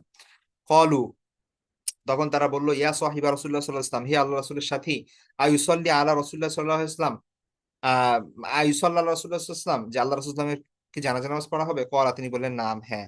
কলু, তারা জিজ্ঞেস করলো যে ওয়াকাইফ, কিভাবে? কলা, তিনি বললেন যে ইয়াদখুলু কওমুন ওয়া ইউকাব্বিরুনা ওয়া ইউসাল্লুনা ওয়া ইয়াদউনা সুম্মা ইয়াখরুজুনা, সুম্মা ইয়াদখুলু কওমিন ওয়া ইউকাব্বিরুনা ওয়া ইউসাল্লুনা ওয়া ইয়াদউনা সুম্মা ইয়াখরুজুন হাত্তা ইয়াদখুলান নাস। যে তিনি বললেন যে আল্লাহ রাসূল সাল্লাল্লাহু আলাইহি ওয়াসাল্লামের লাশ, মানে আল্লাহ রাসূল সাল্লাল্লাহু আলাইহি ওয়াসাল্লামের দেহ এখানেই থাকবে, অল্প কিছু মানুষ প্রবেশ করবে, তারা তাকবীর বলবে, জানাজার সালাত আদায় করবে, দোয়া করবে, তারপর বের হয়ে যাবে। তারপর আবার কিছু মানুষ ঢুকবে, আবার তারা তাকবীর বলবে, সালাত আদায় করবে, তারপরে দোয়া করবে, তারপরে আবার বের হয়ে যাবে। এভাবে সব মানুষ এরকম করবে, অল্প অল্প করে ঢুকবে, প্রবেশ করবে, এরকম করবে। কলু, তারা জিজ্ঞেস করলো, ইয়া সাহিবা রাসূলুল্লাহ সাল্লাল্লাহু আলাইহি ওয়াসাল্লাম, আয়ুদফানু রাসূলুল্লাহ সাল্লাল্লাহু আলাইহি ওয়াসাল্লাম, তারা জিজ্ঞেস করলো, হে আল্লাহর সাথী, রাসূল সাল্লাল্লাহু আলাইহি ওয়াসাল্লামকে কি দাফন দেওয়া হবে? তো তিনি বললেন যে নাম, হ্যাঁ। কলু, তারা বললেন যে আইনা, কোথায়? তো তখন তিনি বললেন, ফিল মাকান আল্লাযী কবাদাল্লাহু ফীহি রূহাহু, এই স্থানে, যে স্থানে তার জান কবজ করেছেন আল্লাহ, আল্লাহ সুবহানাহু ওয়া তাআলা তার ইন্তেকাল, তার রূহ নিয়ে গিয়েছেন। ফা ইন্নাল্লাহা লাম ইয়াকবিদ রূহাহু ইল্লা ফি মাকানিন তাইয়িবিন, কেননা আল্লাহ সুবহানাহু ওয়া তাআলা কোন নবীর রূহ নেন না, বা আল্লাহ রাসূলের রূহ নেননি, তবে একটা পবিত্র স্থান ব্যতীত। ঠিক আছে, অর্থাৎ পবিত্র স্থানেই নবীদের রূহ আহ কবজ করা হয়। ফালিমু আন কদ সাদাকা, তখন মানুষরা বুঝতে পারলো যে আল্লাহ, আবু বকর রাদিয়াল্লাহু আনহু সত্য বলেছেন। সুম্মা আমারহুম আইয়াগসিলাহু, অতঃপর তিনি মানুষদের নির্দেশ দিলেন যে আল্লাহ রাসূল সাল্লাল্লাহু আলাইহি ওয়াসাল্লামকে গোসল করার জন্য, সরি, হ্যাঁ, গোসল করার জন্য। বানু আবিহি, মানে আল্লাহ রাসূল সাল্লাল্লাহু আলাইহি ওয়াসাল্লামের নিকট আত্মীয়দেরকে, মানুষদেরকে তিনি নির্দেশ দিলেন যেন আল্লাহ রাসূল সাল্লাল্লাহু আলাইহি ওয়াসাল্লামের নিকট আত্মীয়রা যারা আছে, অর্থাৎ আলী রাদিয়াল্লাহু আনহু, তারা একদম ইমিডিয়েট ফ্যামিলি মেম্বার, ঠিক আছে, তারা যেন তার তার গোসল দেয়। ওয়াজতামাল মুহাজিরুন ইয়াতাশাওয়ারুন, আর মুহাজিরগণ পরামর্শ মিলিত হলো। ফাকালু, তারা বলল, ইনতালিক বিনা ইলা ইখওয়ানিনা মিনাল আনসার নুদখিলুহুম মা'ানা ফি হাদাল আমর, তারা বলেন যে চলুন আমরা আনসার সাহাবীদের, আমাদের ভাই আনসারদের কাছে যাই এবং তাদেরকেও এই বিষয়ে শরীক করি। ফাকালাতিল আনসার, আনসাররা বলল, মিন্না আমিরুন ওয়া মিনকুম আমির, মানে বিভিন্ন সে সময় পরামর্শ হচ্ছিল যে যে আমির কে হবে। তখন আনসারদের একজন পরামর্শ দিয়েছিলেন যে দুইজন আমির হোক, একজন তোমাদের মধ্যে থেকে, একজন আমাদের মধ্যে থেকে, ঠিক আছে। আহ তো তখন ফাকালা উমর ইবনুল খাত্তাব, মান লাহু মিসলু হাদিহিস সালাস সানি ইসনাইনি ইজ হুমা ফিল গারি ইজ ইয়াকুলু, তো তখন আহ ওমর রাদিয়াল্লাহু আনহু বললেন যে কে ব্যক্তি আছে যার, মানে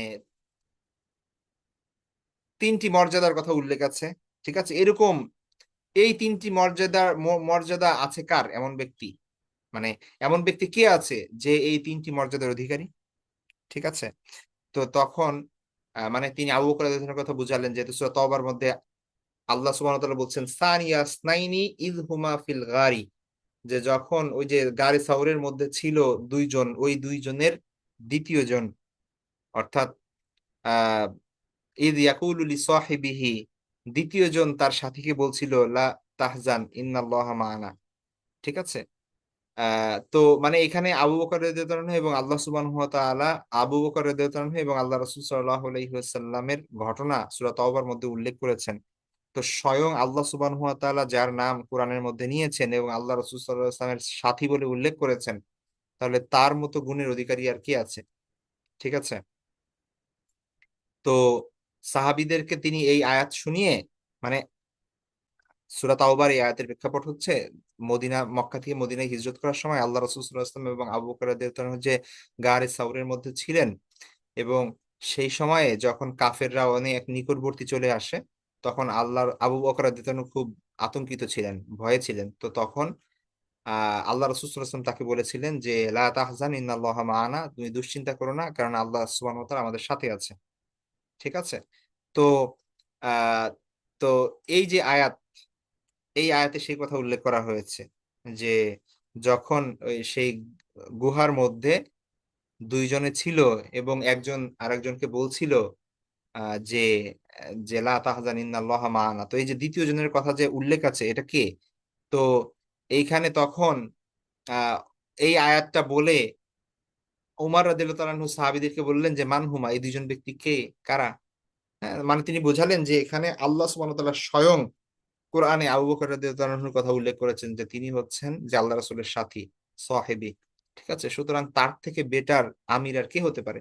এ কথা বলে সুম্মা বাসাতা ইয়াদাহু ফাবায়াহু ওয়া বায়াহু নাস বায়াতান হাসানাতান জামিলাতান। অতঃপর তিনি কি করেন? আহ আহ, তার হাত প্রসারিত করে আবু বকর রাদিয়াল্লাহু আনহুর হাতে রাখেন এবং আবু বকর রাদিয়াল্লাহু আনহু তাকে বায়াত, তিনি আবু বকর রাদিয়াল্লাহু আনহুর হাতে বায়াত হন এবং তারপরে বায়াহুন নাসু, মানুষরা তার দেখা দেখি আবু বকর রাদিয়াল্লাহু আনহুর হাতে বায়াত হন এবং সেই বায়াতটা ছিল একটা সুন্দর বায়াত, চমৎকার বায়াত। ঠিক আছে, তারপরের হাদিসটি হচ্ছে আনাস ইবনে মালিক রাদিয়াল্লাহু আনহু থেকে, তিনি বলেন যে লাম্মা ওয়াজাদা, আচ্ছা একটা জিনিস বলে নেই, সেটা হচ্ছে এখানে একটা একটা জিনিস দিয়েছে, হয়তো আপনারা মনে করতে পারেন এটার মানে কি।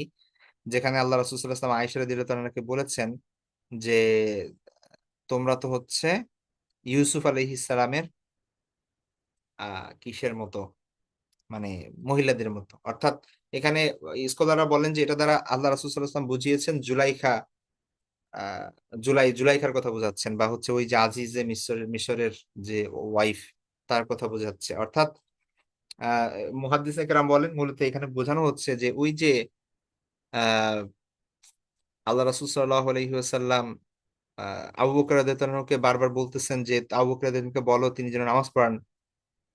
আয়েশা রাদিয়াল্লাহু তাআলা আনহু বলতেছে যে আমার বাবা তো নরম দিলের অধিকারী, আহ, হ্যাঁ নরম স্বভাবের মানুষ, তিনি আপনার জায়গায় নামাজে দাঁড়ালে তিনি কান্না করতে থাকবেন, আর একজনকে দেন।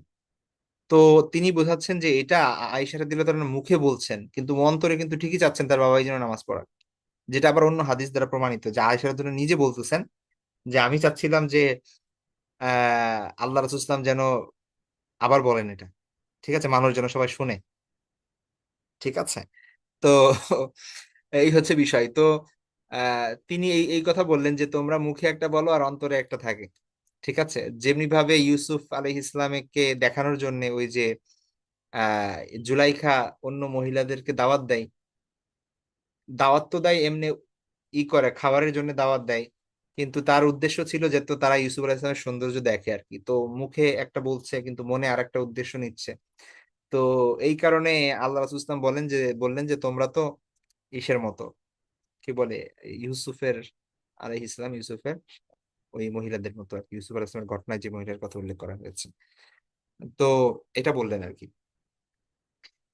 আচ্ছা, তারপরে যে হাদিসটি সেটা হচ্ছে আনাস ইবনে মালিক রাদিয়াল্লাহু আনহু থেকে, তিনি বলেন যে লাম্মা ওয়াজাদা রাসূলুল্লাহ সাল্লাল্লাহু আলাইহি ওয়াসাল্লাম মিন কুরাবিল মাউতি মা ওয়াজাদ, যে আল্লাহ রাসূল সাল্লাল্লাহু আলাইহি ওয়াসাল্লাম যখন মৃত্যু কষ্ট ভোগ করছিলেন, হ্যাঁ মৃত্যুর পূর্বে যখন কষ্ট পাচ্ছিলেন, তখন ক্বালাত ফাতিমা, তো ফাতিমা রাদিয়াল্লাহু তাআলা আনহা বললেন ওয়াকরাবা, ওয়াকারবা, মানে হচ্ছে আহ কি বলে যে হাই আমার বাবার কতই না কষ্ট হচ্ছে, মানে এটা বোঝানোর জন্য এই ফ্রেজ ব্যবহার করা হয়, হ্যাঁ, যে হাই কতই না কষ্ট হচ্ছে। ফাকালা নবী সাল্লাল্লাহু আলাইহি ওয়াসাল্লাম, আল্লাহ রাসূল তখন বললেন যে লা কারবা আলা আবিকা ইয়াউম বাদাল ইয়াউম, যে আজকের পরে তোমার বাবার আর কোনো কষ্ট থাকবে না।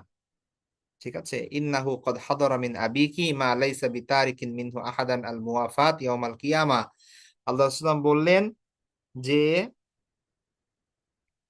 যে ইন্নাহু কদ হাদারা মিন আবিহি, তোমার বাবার কাছে এমন জিনিস উপস্থিত হয়েছে মা লাইসা বিতারিকিন মিনহু আহাদান আল মুআফাত ইয়াউমাল কিয়ামা, যে কিয়ামত পর্যন্ত এই জিনিসের হাত থেকে কেউ রক্ষা পাবে না।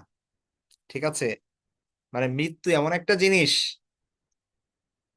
যে আমার কাছে উপস্থিত হয়েছে, এমন একটা জিনিস যেটার নাম হচ্ছে মৃত্যু, আর এই মৃত্যু কিয়ামত পর্যন্ত যারা আসবে, হ্যাঁ মা লাইসা বিতারিকিন মিনহু আহাদান, কিয়ামত পর্যন্ত এইটার কেউ এমন থাকবে না যে তার কাছে মৃত্যু আসবে না, সবাই মৃত্যুবরণ করবে।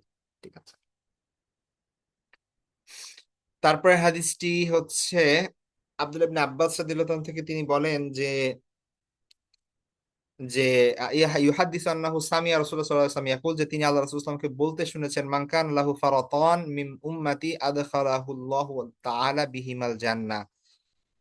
আচ্ছা, যার দুইটা ফরজ ফরজ আছে, আমার উম্মতের মধ্যে থেকে যার দুইটা কি আছে, ফরজ। ফারদ শব্দের শাব্দিক অর্থ হচ্ছে যখন সৈন্যবাহিনী আপনার মানে কোথাও করার আগে, অভিযান করার আগে আগে একটা দল পাঠাই সেখানে দেখার জন্য যে কি অবস্থা, হ্যাঁ, পরিস্থিতি অনুকূল আছে কিনা, কোনো সমস্যা আছে কিনা, এই বিষয়গুলো দেখার জন্য আহ আগে একটা গ্রুপ যায় সেখানে, এবং সেটা সেই এলাকা পর্যালোচনা করে পর্যবেক্ষণ করে তারা রিপোর্ট পাঠায়, তারপরে হচ্ছে মেইন দল সেখানে যায়। তো এইটাকে বলা হয় মূলত ফরদ। তো এখানে ফরদ দ্বারা উদ্দেশ্য মূলত কোনো ব্যক্তির যদি সন্তান থাকে এবং সে যদি মারা যায় ছোট বয়সে, ঠিক আছে, অর্থাৎ বাবা মা জীবিত আছে এই অবস্থায় যদি সন্তান মারা যায়, ঠিক আছে, অনেকে ছোট বাচ্চা মারা যায়, তো তার কথা বলা হচ্ছে যে যদি আমার উম্মতের মধ্যে থেকে যেই ব্যক্তির দুইটি সন্তান মারা যাবে মানে তাদের জীবদ্দশায়, ঠিক আছে, ছোট বয়সে, আদখালাহুল্লাহু তাআলা বিহিমাল জান্নাহ, এই দুইজনের ওসিলায় আল্লাহ সুবহানাহু ওয়া তাআলা তাকে জান্নাতে প্রবেশ করাবেন। ঠিক আছে, মান কানা লাহু ফারাতান মিন উম্মতি, আমার উম্মতের মধ্যে থেকে যার দুইটা বাচ্চা মারা যাবে, ঠিক আছে,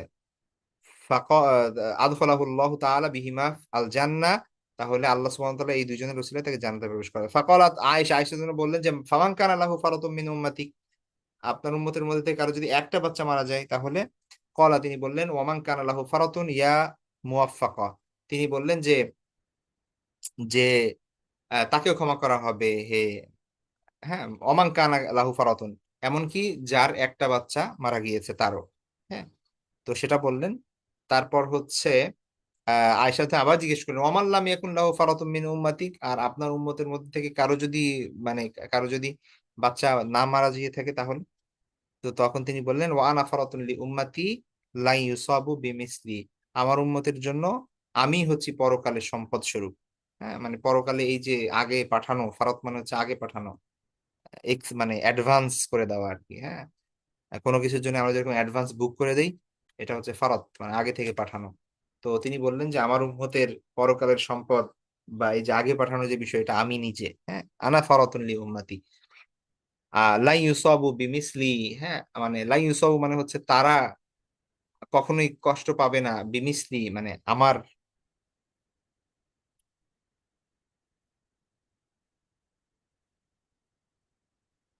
আচ্ছা, এখানে মনে হয় অর্থে একটু ভুল আছে। তো তো এখানে বোঝাচ্ছে লাই ইউসাবু মিসলি দ্বারা যে আমার ইন্তেকালের কারণে, আমার মৃত্যুর পরে মানুষরা এত বেশি কষ্ট পাবে, ঠিক আছে, আমার উম্মত এত বেশি কষ্ট পাবে, কষ্ট হবে যে তার পরিবার পরিজনের চাইতেও এটা অনেক বেশি মানে কষ্টের কারণ হবে আমার মৃত্যুটা তাদের জন্য।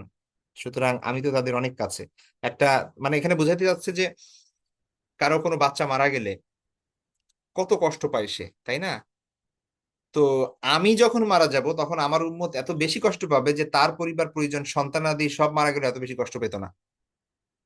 ঠিক আছে, সুতরাং তার সন্তান কষ্ট আহ, মারা যাওয়ার কারণে, সে কষ্ট পাওয়ার কারণে যদি আল্লাহ তাকে জান্নাত দেয়, তাহলে আমি যে মারা যাচ্ছি, আহ, আমি মারা যাচ্ছি এবং তারপরে আমার উম্মতরা কষ্ট পাচ্ছে আমার মৃত্যুর কারণে এবং কান্না করছে, তো এটার কারণে তারা কেন উপকৃত হবে না, মানে এটা বোঝাচ্ছেন আর কি, হ্যাঁ। তো এটা অবশ্যই ডিপেন্ড করছে যে আপনার আল্লাহ রাসূল সাল্লাল্লাহু আলাইহি ওয়াসাল্লামের উপর কতটা ভালোবাসা আছে, তার জন্য আপনি কতটা উদ্গ্রীব, হ্যাঁ, কতটা ভালোবাসা আপনার অন্তরে তার জন্য আছে, তার উপর ভিত্তি করে হচ্ছে এটা ডিপেন্ড করবে যে আপনি পরকালে আল্লাহ রাসূল সাল্লাল্লাহু আলাইহি ওয়াসাল্লাম আমাদের জন্য কি হবে, মানে পরকালের সম্পদ হিসেবে বিবেচিত হবে নাকি, সেটা ডিপেন্ড করতেছে প্রত্যেক ইন্ডিভিজুয়ালের উপর, আলাদা ব্যাপার। এটা এমন না যে মুসলিম উম্মাহ সবাই অটোমেটিক জান্নাতে চলে যাবে আল্লাহ রাসূল সাল্লাল্লাহু আলাইহি ওয়াসাল্লামের কারণে, এরকম না ব্যাপারটা। ঠিক আছে, যার যতটুকু ভালোবাসা আছে সেই ভালোবাসা অনুযায়ী সে ততটুকু প্রতিদান পাবে। আচ্ছা, তারপরে চ্যাপ্টার হচ্ছে রাসূল সাল্লাল্লাহু আলাইহি ওয়াসাল্লামের মিরাস। মিরাস মানে হচ্ছে উত্তরাধিকার সম্পত্তি, ঠিক আছে। আহ আচ্ছা, এখানে সামনে কিছু হাদিস আসবে যেগুলোর কিছু এক্সপ্লেনেশন দরকার, সেটা একটু বলে নিই। প্রথমত আমাদের লেট হচ্ছে আজকে, তো লেট হলেও কিছু করার নাই, আমরা আজকে শেষ করব যতটুকু সময় যাক। তো প্রথম বিষয় হচ্ছে যে দেখেন আল্লাহ রাসূল সাল্লাল্লাহু আলাইহি ওয়াসাল্লামের মানে আহ ব্যক্তিগত সম্পদ তিনি খুব বেশি ছিল না, রাখতেন না, ঠিক আছে। দ্বিতীয় বিষয় হচ্ছে তার যতটুকুই ব্যক্তিগত সম্পদ ছিল এইটা উম, মানে কয়েক অনেকগুলো সাহাবী থেকে বর্ণিত হাদিস আছে যে আল্লাহ রাসূল নিজে বলে গিয়েছেন যে আপনার সাহাবী মানে আল্লাহ নবীরা কখনো সম্পদ এবং টাকা পয়সা এগুলো উত্তরাধিকার হিসেবে রেখে যান না। যদি থাকেও সেগুলো তার ইমিডিয়েট ফ্যামিলি যতটুকু দরকার ততটুকু, এরপরে বাকি সব সদকা করে দিতে হবে, সবকিছু সদাকা করে দিতে হবে। মানে ইমিডিয়েট তার যদি ওয়াইফ থাকে, যে তার দরকার এখন তার ভরণ পোষণের জন্য যতটুকু দরকার ততটুকু ব্যবস্থা করতে হবে, বাকি সবকিছু সাদাকা। ঠিক আছে। ও নবীরা টাকা ধন সম্পদ এগুলোর উত্তরাধিকার বানিয়ে যান না কাউকে। ঠিক আছে। এখন এটা নিয়ে একটা ঝামেলা তৈরি হয়েছিল, সেটা হচ্ছে যে রাসূল সাল্লাল্লাহু আলাইহি ওয়াসাল্লামের জীবিত থাকা, তিনি জীবিত থাকা অবস্থায় তার দায়িত্বে কিছু জায়গা ছিল, যেমন খাইবারে জয় করার পরে খাইবারের কিছু জায়গা ছিল, ফিদাকের কিছু সম্পত্তি ছিল, তারপরে এরকম আহ ওয়াদিল কোরআন নামে একটা জায়গা আছে, সেখানে কিছু জায়গা ছিল। এই জায়গাগুলো আল্লাহ রাসূল সাল্লাল্লাহু আলাইহি ওয়াসাল্লাম নিজ দায়িত্বে রেখেছিলেন, এবং সেখান থেকে যে সম্পদ আসতো, সেখান থেকে যে ফসল তারপরে টাকা পয়সা আসতো, সেগুলো তিনি নিজ পরিবারের জন্য খরচ করতেন এবং সাদকা করতেন, বিভিন্ন খাতে ব্যয় করতেন, গরিবদেরকে দান করতেন, তার নিজের কাজে তিনি ব্যয় করতেন। ঠিক আছে। তো আল্লাহ রাসূল সাল্লাল্লাহু আলাইহি ওয়াসাল্লামের ইন্তেকালের পরে স্বাভাবিকভাবেই ফাতিমা রাদিয়াল্লাহু তাআলা আনহা সহ আহ তার পরিবারের সদস্যরা তারা মনে করলেন যে ওই জিনিসগুলো বোধহয় তারা পাবেন। ঠিক আছে। কিন্তু আবু বকর রাদিয়াল্লাহু তাআলা আনহু তো জানেন যে নবীরা এইভাবে কি করেন না, আপনার তারা উত্তর ওইটা ওইটা আল্লাহ রাসূল সাল্লাল্লাহু আলাইহি ওয়াসাল্লামের উত্তরাধিকারী হিসেবে তার ফ্যামিলি পাবেন না। ঠিক আছে। কারণ হচ্ছে নবীরা উত্তরাধিকার বানিয়ে যান না কাউকে সম্পদের, শুধুমাত্র তার ফ্যামিলি যতটুকু দরকার ততটুকু তারা গ্রহণ করতে পারবে। ঠিক আছে। তো এইটা নিয়ে একটু ফাতিমা রাদিয়াল্লাহু তাআলা আনহা একটু মনঃক্ষুণ্ণ হন, এবং এইটা শিয়ারা তাদের অনেক ভার্সন আছে, তারা বলেন যে আবু বকর রাদিয়াল্লাহু তাআলা ইচ্ছা করে ফাতিমা রাদিয়াল্লাহু তাআলা আলী রাদিয়াল্লাহু তাআলাকে বঞ্চিত করছেন, ইত্যাদি ইত্যাদি বিভিন্ন ধরনের কথা বলেন তারা, কিন্তু আসলে বাস্তবতা এমন না। আপনারা হাদিসগুলো দেখলেই বুঝতে পারবেন যে আসলে বাস্তবতা হচ্ছে যে আহ ফাতিমা রাদিয়াল্লাহু তাআলা আনহা সহ নবী পরিবারের যারা ছিলেন তাদের যতটুকু দরকার ততটুকু আবু বকর রাদিয়াল্লাহু তাআলাকে দিতেন তারা। কিন্তু তারা চাচ্ছিলেন যে ওই যে আল্লাহ রাসূল সাল্লাল্লাহু আলাইহি ওয়াসাল্লাম জীবদ্দশায় যেই সম্পদগুলো মেইনটেইন করতেন এবং নিজের জন্য ব্যয় করতেন, কয়েকটা জায়গার সম্পত্তি এবং জমি, সেগুলো যেন তারা দায়িত্ব নিয়ে নেন। কিন্তু এটা তো অসম্ভব ছিল, কারণ আবু বকর রাদিয়াল্লাহু তাআলা তো জানেন যে সেগুলো মুসলিম উম্মাহর সম্পদ, তিনি কাউকে তো ব্যক্তিগতভাবে সেগুলো দিতে পারেন না, সেটা তার অধিকার সেটা নাই। তো তিনি সেটা প্রত্যাখ্যান করেন, বা তিনি এটা দিতে অস্বীকৃতি জানান এবং তাদেরকে বলেনও যে আল্লাহ রাসূল সাল্লাল্লাহু আলাইহি ওয়াসাল্লাম এটা বলে গিয়েছেন, হ্যাঁ, যে তিনি তার কোনো মানে তার ওয়ারাসাতে কিছু থাকবে না, এমনকি যে জিনিসগুলো থাকবে সেগুলো সাদাকা করে দিতে হবে। তো এটা নিয়ে একটু মনোমালিন্যতা হয় আর কি। হ্যাঁ, পরবর্তীতে যদিও যেহেতু ফাতিমা রাদিয়াল্লাহু তাআলা আনহা খুব বেশি দিন আহ বেঁচে থাকেননি, হ্যাঁ, রাসূল সাল্লাল্লাহু আলাইহি ওয়াসাল্লামের ইন্তেকালের ৬ মাস পরেই তিনি ইন্তেকাল করেন। তো তো এটা একটা ইয়া হয় আর কি, মানে এটা তার মৃত্যু ওই অবস্থায় হয়ে যায় যে তিনি আবু বকর রাদিয়াল্লাহু তাআলার সাথে একটু মানে রাগ করেছিলেন আর কি। ঠিক আছে। তো ওইটা নিয়ে পরবর্তীতে শিয়াদের বিভিন্ন ভার্সন আছে, তারা বিভিন্ন এটাকে অনেক বড় করে দেখে এবং আবু বকর রাদিয়াল্লাহু তাআলাকে এটাকে নিয়ে দোষারোপ করে আর কি। তো বাস্তবতা হচ্ছে এখানে দোষারোপের আসলে কিছু নাই। হয় তাদের মধ্যে একটা ভুল বোঝাবুঝি, দুইজনই দুইজনের জায়গা থেকে রাইট ছিলেন। ফাতিমা রাদিয়াল্লাহু তাআলা চাচ্ছিলেন যে তার বাবার যে সম্পত্তি ছিল বা যতটুকু ছিল ততটুকু যেন তাদের দায়িত্বে চলে আসে, এবং তারা যেন আর একটু ভালোভাবে জীবনযাপন করতে পারেন, তাদের তো নিড আছে ইত্যাদি। আবার আবু বকর রাদিয়াল্লাহু তাআলা তার কাছে হাদিস স্পষ্ট ছিল যে না, এটা ওইভাবে দেওয়া যাবে না উত্তরাধিকার সম্পত্তি হিসেবে। হ্যাঁ, হ্যাঁ, তবে তাদের যতটুকু প্রয়োজন সেই অনুযায়ী দিবে তিনি। এমনকি আলী রাদিয়াল্লাহু তাআলা আনহুকে পর্যন্ত তিনি ওই দায়িত্বে দিয়েছিলেন। আব্বাস রাদিয়াল্লাহু তাআলা আনহুকে সে দায়িত্বে দিয়েছিলেন। ওই পরিবারের সদস্যদেরকে ওই দায়িত্বে রেখেছিলেন যেন তারা ওইটা দেখাশোনা করে। কিন্তু এটা মুসলিম উম্মাহর সম্পদ, তাদের ব্যক্তিগত মালিকানা না। ঠিক আছে? যাক, এটা বিস্তারিত আলাপ। এটা নিয়ে এখন আলাপ করার সময় না, যে একটু ধারণা দিলাম যে এই বিষয়গুলো সামনে আসবে এই জন্য। তো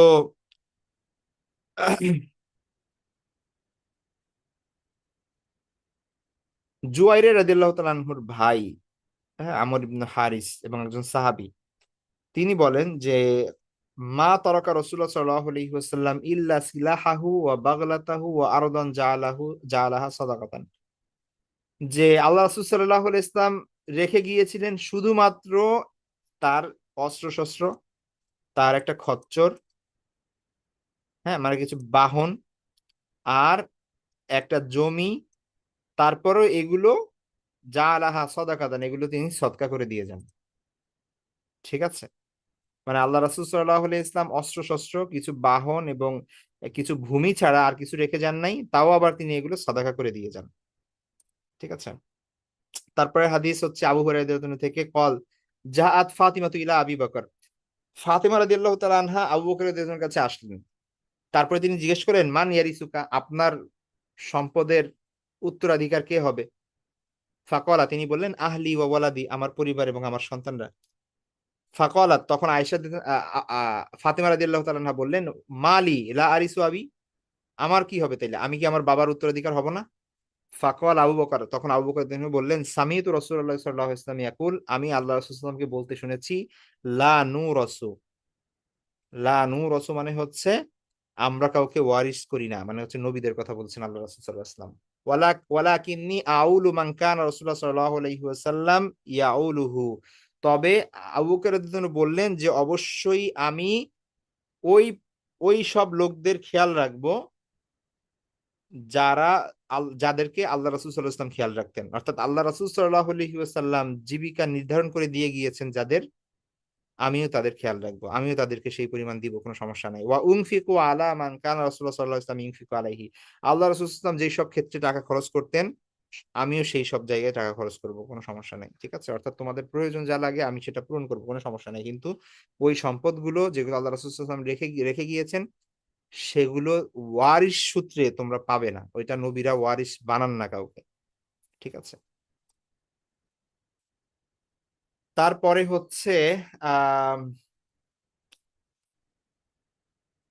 আবুল বুখতারি রাদিয়াল্লাহু আনহু তিনি বর্ণনা করেন যে উমর রাদিয়াল্লাহু আনহু খেলাফত কালে আন্নাল আব্বাস ওয়া আলিয়ান জাআ ইলা উমর, উমর রাদিয়াল্লাহু আনহুর কাছে আসলেন আলী এবং আব্বাস রাদিয়াল্লাহু আনহু, দুইজনই কিন্তু নবী পরিবারের, মানে একজন নবীর চাচা আর একজন নবীর চাচাতো ভাই। ঠিক আছে, এবং তাদের মধ্যে সম্পর্ক কিন্তু ভাতিজা এবং চাচার। জাআ ইলা উমর,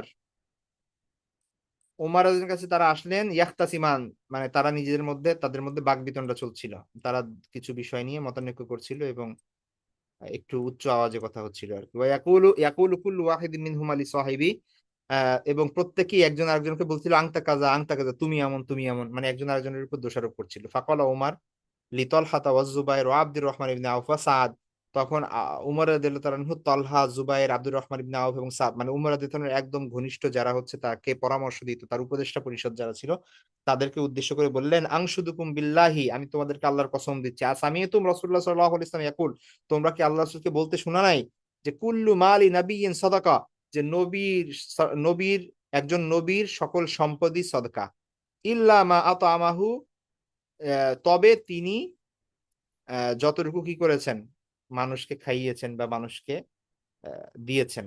ঠিক আছে, ইন্না লা নুরাসু, নিশ্চয়ই আমরা কি হই না, আমরা কাউকে উত্তরাধিকার করি না। তো এটা অফিল হাদিসে কিসসা, এই হাদিসে একটা ঘটনা আছে এবং দীর্ঘ বর্ণনা আছে যে সেগুলো উল্লেখ করে নাই ইমাম তিরমিজি রাহমাতুল্লাহ আলাইহি। তো কাহিনী হচ্ছে ওই যে খাইবার এবং অন্যান্য জায়গার যে জমি সেগুলো আবু বকর রাদিয়াল্লাহু আনহু এই নবী পরিবারের সদস্যদেরকেই দায়িত্ব দিয়েছিলেন সেগুলো দেখাশোনার আর কি। ঠিক আছে, এবং সেই হিসেবে তাদেরকে ভাতা নির্ধারণ করে দিয়েছিলেন, কিন্তু ওগুলো তাকে ব্যক্তিগত মালিকানায় দেন নাই। তো ওইটা নিয়ে আবার আলী রাদিয়াল্লাহু আনহু এবং আব্দুল্লাহ ইবনে আব্বাস রাদিয়াল্লাহু আনহুর মধ্যে ওইটা নিয়ে আবার কিছু দ্বন্দ্ব শুরু হয়েছিল। তো যেটা আবু বকর রাদিয়াল্লাহু আনহু তো আর সেই সময় ছিলেন না, উমর রাদিয়াল্লাহু আনহু খেলাফত কালের এই ঘটনা আর কি। তো সেখানে বিস্তারিত ঘটনা আছে, ওই দিকে আর যাচ্ছি না আমি। তারপরে দেখেন আয়েশা রাদিয়াল্লাহু আনহা থেকে বর্ণিত আন্না রাসূলুল্লাহ সাল্লাল্লাহু আলাইহি ওয়াসাল্লাম ক্বাল না রুস না ক্বাল রাসূলুল্লাহ সাল্লাল্লাহু আলাইহি ওয়াসাল্লাম লা নুরাসু মা তারাকনা ফাহুয়া সাদাকা, যে তিনি আল্লাহ রাসূল সাল্লাল্লাহু আলাইহি ওয়াসাল্লাম বলেছেন যে লা নুরাসু মানে আমরা কাউকে ওয়ারিশ বানাই না, মা তারাকনা আমরা যা রেখে যাই ফাহুয়া সাদাকা সবকিছুই সেগুলোর সদকা। তারপরে আবু হুরায়রা থেকে বর্ণিত আন নবী সাল্লাল্লাহু আলাইহি ওয়াসাল্লাম ক্বাল লা ইয়াকসিমু ওয়ারাসাতি দিনারান ওয়ালা দিরহামান, যে আমার উত্তরাধিকারী যেন আমার পরিত্যক্ত দিনার দিরহাম কি না করে, বন্টন না করে। ঠিক আছে, অর্থাৎ আমার পরে যে সম্পদ থাকবে এই সম্পদ যেন আমার উত্তরাধিকারীদের মধ্যে বন্টিত না হয়। মা তারাকতু বাদা নাফাকাতি নিসাই ওয়া মুনাতি আমিলি ফাহুয়া সাদাকা, আমার পরিবার পরিজন এবং আমার গৃহস্থলী কর্মচারী যারা আছে তাদের খরচ দেওয়ার পর অবশিষ্ট যা কিছু থাকবে ফাহুয়া সাদাকা, সেটা সাদাকা। তারপর হচ্ছে ওই হাদিসটাই আবার এখানে এসেছে যে আহ মালিক ইবনে আউস ইবনে হাসান রাদিয়াল্লাহু তাআলা আনহু তিনি বলেন যে দাখালতু আলা উমর, আমি উমর রাদিয়াল্লাহু ওখানে গেলাম, ফাদাখাল আলাইহি আব্দুর রহমান ইবনে আউফ ওয়া তালহা ওয়া সাআদ ওয়া জা আলী ওয়াল আব্বাস ইখতাসিমান, যে আমি উমর রাদিয়াল্লাহু তাআলা আনহুর ওখানে গেলাম, সেই সময় তার সেখানে আব্দুর রহমান ইবনে আউফ ছিলেন, তলহা এবং সাদ রাদিয়াল্লাহু তাআলা আনহুমা ছিলেন। তো ওই সময় যা আলী উনাল আব্বাস, আলী রাদিয়াল্লাহু তাআলা এবং আব্বাস রাদিয়াল্লাহু তাআলা সেখানে আসলেন ইখতাসিমানি, ঝগড়া করতে করতে বা হচ্ছে বাকবিতণ্ডা করতে করতে। ফাকাল লাহুমা উমর, লাহুম উমর, উমর রাদিয়াল্লাহু তাআলা তাদেরকে বললেন আনশুদুকুম বিল্লাহি বিইজনিহি, আল্লাহর কসম করে বলছি তোমাদেরকে আমি, বিইজনিহি তাকুমুস সামা ওয়াল আরদ, যার নির্দেশে আসমান এবং জমিন মানে প্রতিষ্ঠিত আছে। আতা আলামুনা আন্না রাসূলুল্লাহ সাল্লাল্লাহু আলাইহি ওয়াসাল্লাম ইয়াকাল, যে তোমরা কি জানো না যে আল্লাহ রাসূল সাল্লাল্লাহু আলাইহি ওয়াসাল্লাম বলেছেন লা নূরাসু, আমরা কাউকে ওয়ারিশ বানাই না, মা তারাকনাহু সাদাকা, আমরা যা রেখে যাই সবকিছু সাদাকা। ফাকালু, তারা বললেন আল্লাহুম্মা নাম, অবশ্যই যে অফিল হাদিসে কিসাতুন তবিলাতুন, এবং এই হাদিসে একটা দীর্ঘ ঘটনা আছে। তো তারা সবাই স্বীকার করেন যে হ্যাঁ আল্লাহ রাসূল সাল্লাল্লাহু আলাইহি ওয়াসাল্লাম এটা বলে গিয়েছেন। তারপরে হাদিসটি হচ্ছে আর আয়েশা রাদিয়াল্লাহু তাআলা আনহা, আয়েশা রাদিয়াল্লাহু বর্ণনা করেন মা তারকা রাসূলুল্লাহ সাল্লাল্লাহু আলাইহি ওয়াসাল্লাম দিনারান ওয়ালা দিরহামান ওয়ালা শাতান ওয়ালা বাঈরান, যে আল্লাহ রাসূল সাল্লাল্লাহু আলাইহি ওয়াসাল্লাম দিনার, দিরহাম, তারপরে হচ্ছে আপনার গবাদি পশু টশু, হ্যাঁ, ছাগল উট, এগুলো কোনো কিছুই কি করেন নাই, রেখে যান নাই। ঠিক আছে।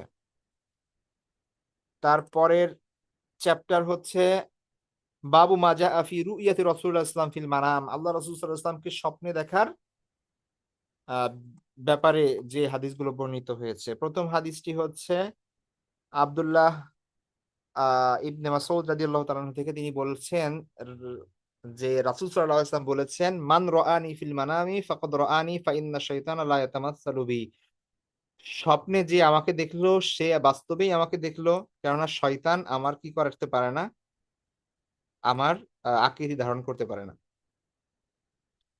তারপরে হাদিসটি হচ্ছে একই হাদিস আবু হুরায়রা থেকে যে মান রাআনি ফিল মানামি ফাকাদ রাআনি, যে স্বপ্নে আমাকে দেখলো সে সত্যি আমাকে দেখলো, ফা ইন্না শাইতানা লা ইয়াতাওয়াসসারু, কেননা শয়তান আমাকে কি করতে পারে না, শয়তান সুরত ধরতে পারে না, আকৃতি ধারণ করতে পারে না।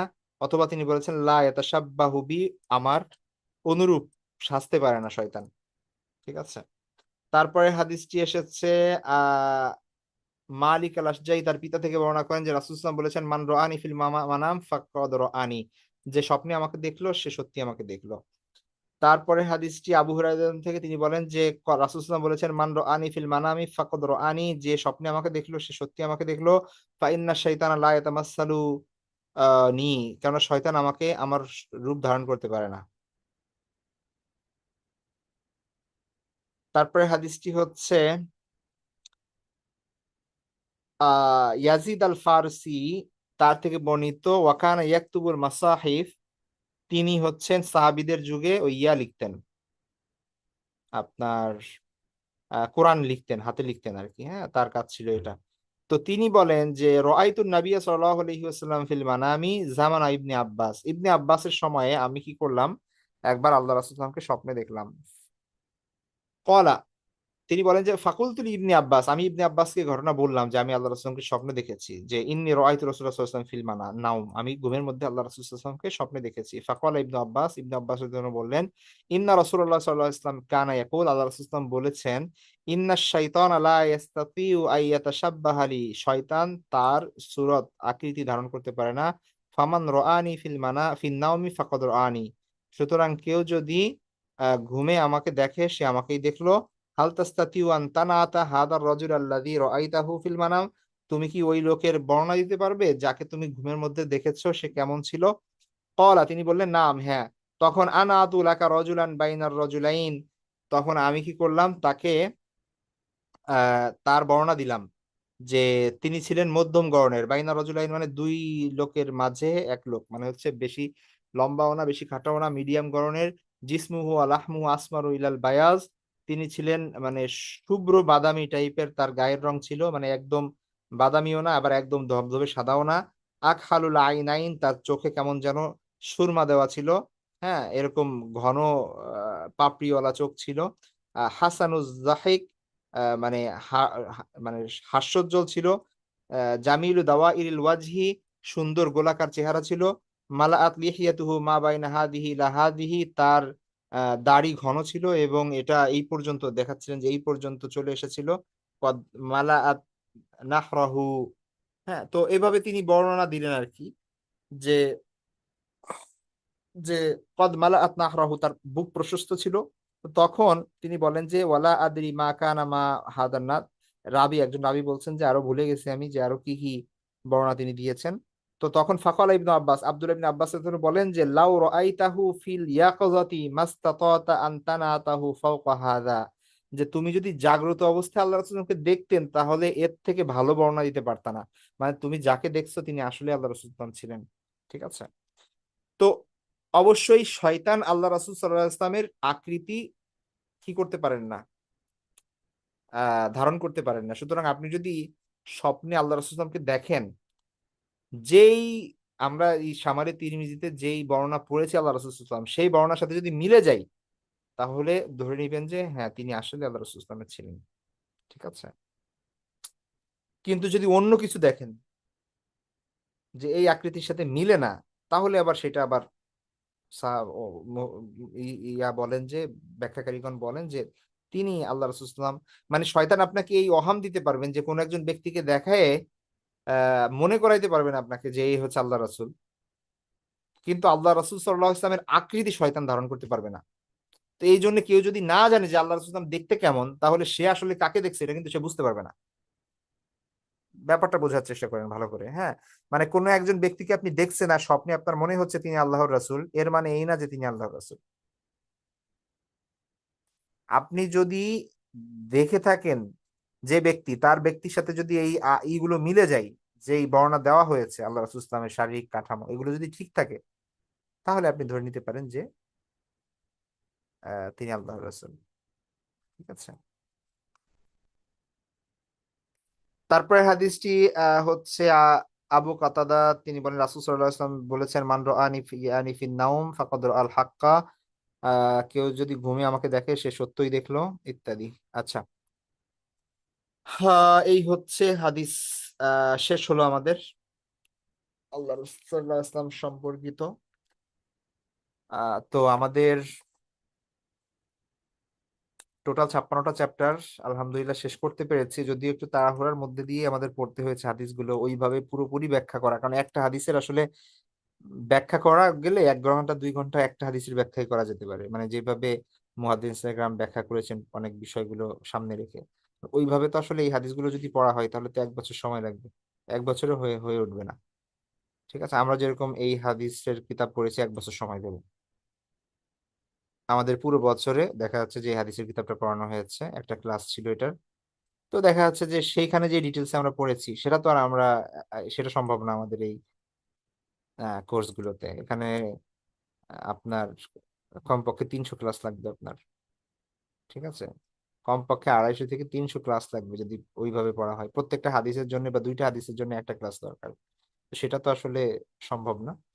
যাই হোক, আমরা হাদিসগুলো পড়ে গিয়েছি, আশা করি যে এর দ্বারা আমরা বেনিফিটেড যতটুকুই হয়েছি, আল্লাহ এখান থেকে আমাদের পরিপূর্ণভাবে আহ বোঝার, জানার এবং আপনার আমল করার তৌফিক দান করুন। রাসূল সাল্লাল্লাহু আলাইহি ওয়াসাল্লামের ভালোবাসা আমাদের অন্তরে বৃদ্ধি করুন, তাকে অনুসরণ করার বাসনা আমাদের অন্তরে আল্লাহ সুবহানাহু ওয়া তাআলা জাগিয়ে দিন। তো কিয়ামতের ময়দানে তার ভালোবাসাটাই অনেক বড় পুঁজি হিসেবে দেখা দিবে, আল্লাহ রাসূল সাল্লাল্লাহু আলাইহি ওয়াসাল্লামের প্রতি ভালোবাসা। তো বেশি বেশি দরুদ পাঠ করি আমরা আল্লাহ রাসূল সাল্লাল্লাহু আলাইহি ওয়াসাল্লামের উপর। ঠিক আছে।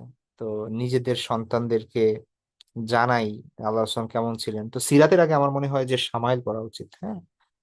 সামাইলটা আরো ভালোভাবে পড়া উচিত। মানে শুধু আমরা তো দ্রুত চলে গিয়েছি, আর শুধু হাদিস ভিত্তিক না পড়ে যে সকল বইতে আল্লাহ রাসূল সাল্লাল্লাহু আলাইহি ওয়াসাল্লাম কেমন ছিলেন সেগুলো সুন্দরভাবে বর্ণনা দেওয়া আছে সেগুলো আগে পড়া উচিত। আর আপনি শুধু জানলেন যে আল্লাহ রাসূল সাল্লাল্লাহু আলাইহি ইসলাম কি করেছেন, তারপরে যুদ্ধ করেছেন, কথায় নবুয়ত প্রচার করেছেন, কোন কোন কোন যুদ্ধ কত সালে হয়েছে, এইগুলো জানলেন, সিরাতের কাহিনী জানলেন, কিন্তু আপনি ব্যক্তি রাসূলকে জানলেন না। যে তিনি দেখতে কেমন ছিলেন, তিনি কেমন আচরণ করতেন মানুষের সাথে। তারপরে হচ্ছে এই যে তার হাসি, তার কান্না, তার ইবাদত, তার আখলাক, এই জিনিসগুলো যখন না জানবেন তখন কিন্তু ভালোবাসা তৈরি হবে না আল্লাহ রাসূলের প্রতি, তাই না? অনেক ইনফরমেশন জানা এক জিনিস, যে আপনি জানলেন যুদ্ধ বিগ্রহ কত সালে কত কি হয়েছে, সিরাত পুরো মুখস্থ করে ফেললেন, কিন্তু সামাইল জানলেন না, তাহলে কিন্তু আল্লাহ রাসূলের প্রতি ভালোবাসা তৈরি হবে না। তো ভালোবাসা তৈরির জন্য আল্লাহ রাসূল সাল্লাল্লাহু আলাইহি ইসলামের মানে জীবনী জানার আগে তার ব্যক্তিগতভাবে তিনি কেমন ছিলেন এটা জানা জরুরি। তো এই জন্য সামাইলটা আমাদের কাছে খুবই উপেক্ষিত, মানে আমরা ওইভাবে পড়ি না। সিরাতের প্রতি আমরা যতটা মানে খেয়াল করি, ঘটনা প্রবাহের প্রতি, ওইভাবে আমরা সামাইলটার প্রতি ততটা গুরুত্ব দেই না। এটা আমাদের একটা বড় সমস্যা, এবং এই কারণে দেখা যাচ্ছে যে প্রকৃতপক্ষে মানে আল্লাহ রাসূলের প্রতি অন্তর থেকে ভালোবাসাটা আমাদের হয়ে ওঠে না। তো এই জায়গাটা আমাদের মনে হয় যে কাজ করা দরকার আছে। তো ঠিক আছে, আমাদের আজকে এ পর্যন্তই থাকবে। আলহামদুলিল্লাহ, আমরা শেষ করতে যে পেরেছি আল্লাহর শুকরিয়া আদায় করি। আর রমাদান মাস আসছে, আহ, এই মাসটা আমরা ইউটিলাইজ করার চেষ্টা করব সব দিক থেকে। আপনারা জানেন বোধহয় আমার যে আগামীকাল থেকেই নতুন কোর্স শুরু হচ্ছে, কোরআনের 30তম পারা। দেখেন 30তম পারা, ছোট ছোট সূরা, অনেকগুলো সূরা সেখানে আছে, এবং মাক্কি সূরা। মাক্কি সূরার বৈশিষ্ট্য হচ্ছে সেখানে ইমানের কথা, কিভাবে ইমান স্ট্রং হবে সেই কথাগুলো। মক্কায় সাহাবায়ে কেরামের ইমান আল্লাহ সুবহানাহু ওয়া তাআলা বৃদ্ধি করেছেন, শক্ত করেছেন, আর সেটা প্র্যাকটিক্যালি কাজে লাগিয়েছেন মদিনায় গিয়ে, হুকুম আহকাম নাজিল করেছেন, মানুষ সাদরে সেটা গ্রহণ করেছে। তো ইমান যদি না থাকে, ভালো করে শক্ত না হয়, তাহলে আমল করতে মন চায় না। তখন এই যে নামাজ পড়ি না আমরা, রোজা রাখি না আমরা, ঠিক মতো কোরআন তেলাওয়াত করতে চাই না, ভালো কাজ করতে চাই না, কারণ ইমান নিয়ে আমরা কাজ করতে পারি না। তো আমাদের এই কোর্সটা ওই দিকে ফোকাস করে, ঠিক আছে? আপনার শব্দে শব্দে অর্থ আমরা শিখবো 30 পারার, প্রত্যেকটা সূরার নাজিলের প্রেক্ষাপট, ঘটনা প্রবাহ, সংক্ষিপ্ত তাফসির, থিমেটিক আকারে সেগুলো করা হবে ইনশাল্লাহ। পাশাপাশি আপনারা যদি হিফজ করতে চান, আপনারা প্রতিদিন যে পড়াটা দেওয়া হয় সেই পড়াটা আপনি পড়ে আপনি হিফজও করতে পারেন ইনশাল্লাহ। হিফজের পড়াশোনার জন্য আমরা আলাদা টাইম দিয়ে দিব। আপনারা যে যতটুকু মুখস্থ করতে পারেন ওই অনুযায়ী রমজান একটা টার্গেট নিয়ে আপনারা ওই সময়টা শুনাইতে পারবেন। আপনার বোনরা ভাইয়েরা আলাদা করে সময় করে দিব আমরা, আলাদা অ্যাসাইন করে দিব টিচার। তো সেই জায়গায় আপনারা জাস্ট ওই টাইমে আপনারা একটু শুনাই দিবেন পড়াটা, প্রতিদিনের পড়াটা প্রতিদিন শুনাই দিবেন, নিজেরা পড়বেন। হিফজ তো আর আসলে ক্লাসে করাই দেওয়া যায় না, নিজের পড়তে হয়। ক্লাসে শুধুমাত্র 30 পারার পুরোটা আমরা ইনশাল্লাহ চেষ্টা করব অর্থ ভালো ভালো বুঝে বুঝে। আর 30 পারা যেহেতু আমাদের অনেকের 30 পারার অনেক সূরা মুখস্থ নামাজের মধ্যে আমরা পড়ি, সুতরাং অর্থ যদি ভালো করে জানা থাকে তাহলে নামাজের মধ্যে মনোযোগ আমরা দিতে পারবো ইনশাল্লাহ। তো আশা করি ক্লাসটা উপকারী হবে। তো আপনারা ইনশাল্লাহ যারা রেজিস্ট্রেশন করেন নাই, আজকের মধ্যে রেজিস্ট্রেশন করে ফেলবেন ইনশাল্লাহ। আগামীকাল সকাল 9টা থেকে ক্লাস আমাদের, ঠিক আছে? তো যেহেতু আমাদের আজকে লাস্টে ক্লাস, কারো যদি কোনো কোশ্চেন থাকে সংক্ষেপে 2-1টা কোশ্চেন করতে পারেন, আমি তারপর ক্লাস শেষ করে দেবো ইনশাল্লাহ। আসসালামু আলাইকুম ওস্তাদ। আমি একটা ছোট্ট প্রশ্ন করতে চাই কুনুতে নাজেলা নিয়ে। আমরা তো জানি কুনুতে নাজেলা পড়তে হয় যদি কোনো প্রাকৃতিক দুর্যোগ বা কাফেরদের থেকে কোনো বিপদ আসে। এখন আমাদের দেশে যেই সাম্প্রতিক বিপদটা চলতেছে, বা রাস্তায় বের হওয়া যায় না, চুরি ডাকাতি হয়, এইটার জন্য কি আমরা কুনুতে নাজেলা পড়তে পারি?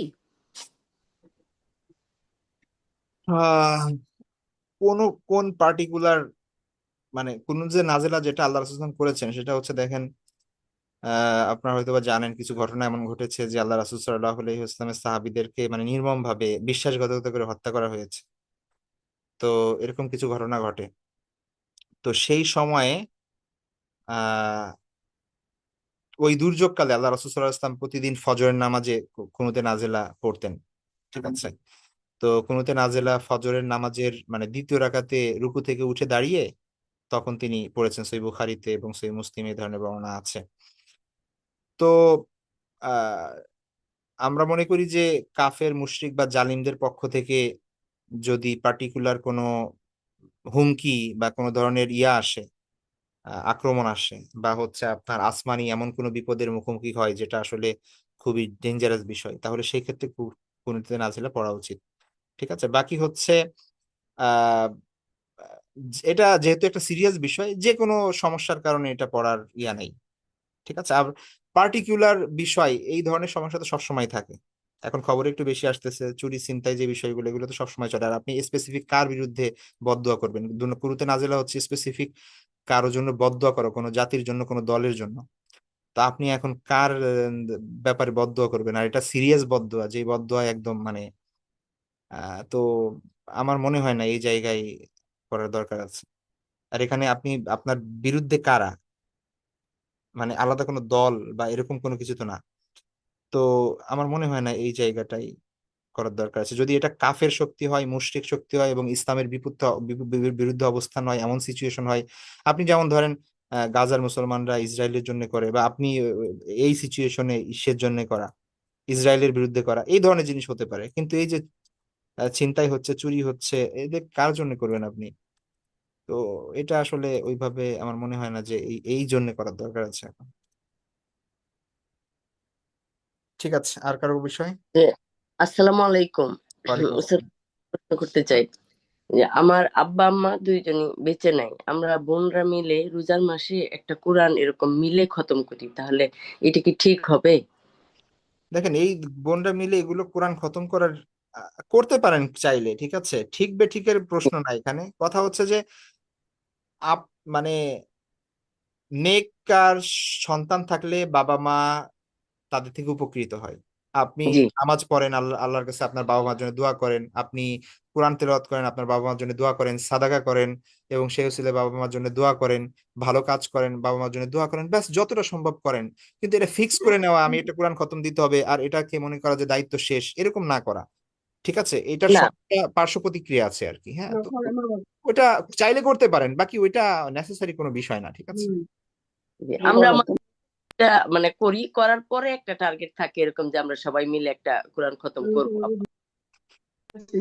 ঠিক আছে, নিজের উপর নিজে চাপাই নিচ্ছেন আর কি। বাকি এই ধরনের ব্যাপারটা মানে সুন্নাহ বা হচ্ছে সম্মত বা ওরকম কোনো বিষয় না। নিজের মতো করে এটা সর্বোচ্চ হয়তো বা জায়েজ হইতে পারে, যেহেতু এখানে বাকি এটা আলাদা কোনো ফজিলত নাই, মানে আপনার বাবা মা স্পেশাল ট্রিটমেন্ট পাবে এটার জন্য, এরকম ব্যাপার না কোনো।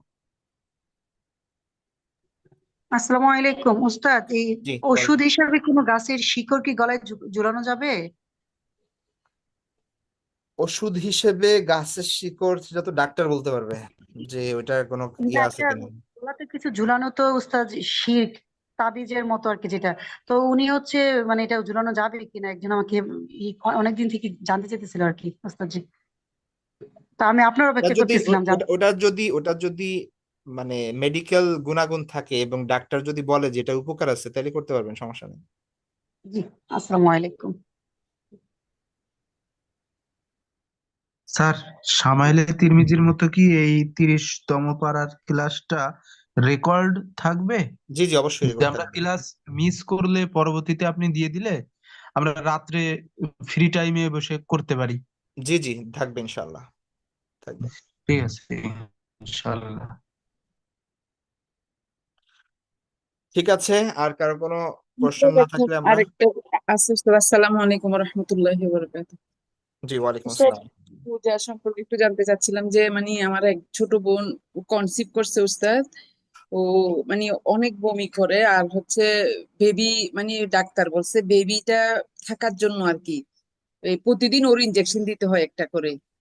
তারপরে বমি হয় অনেক, এখন ওর রোজা রাখার খুব ইচ্ছে, এখন ওর রোজা কি রাখতে পারবে উস্তাদ না কি, এটা একটু জানতে চাচ্ছিলাম।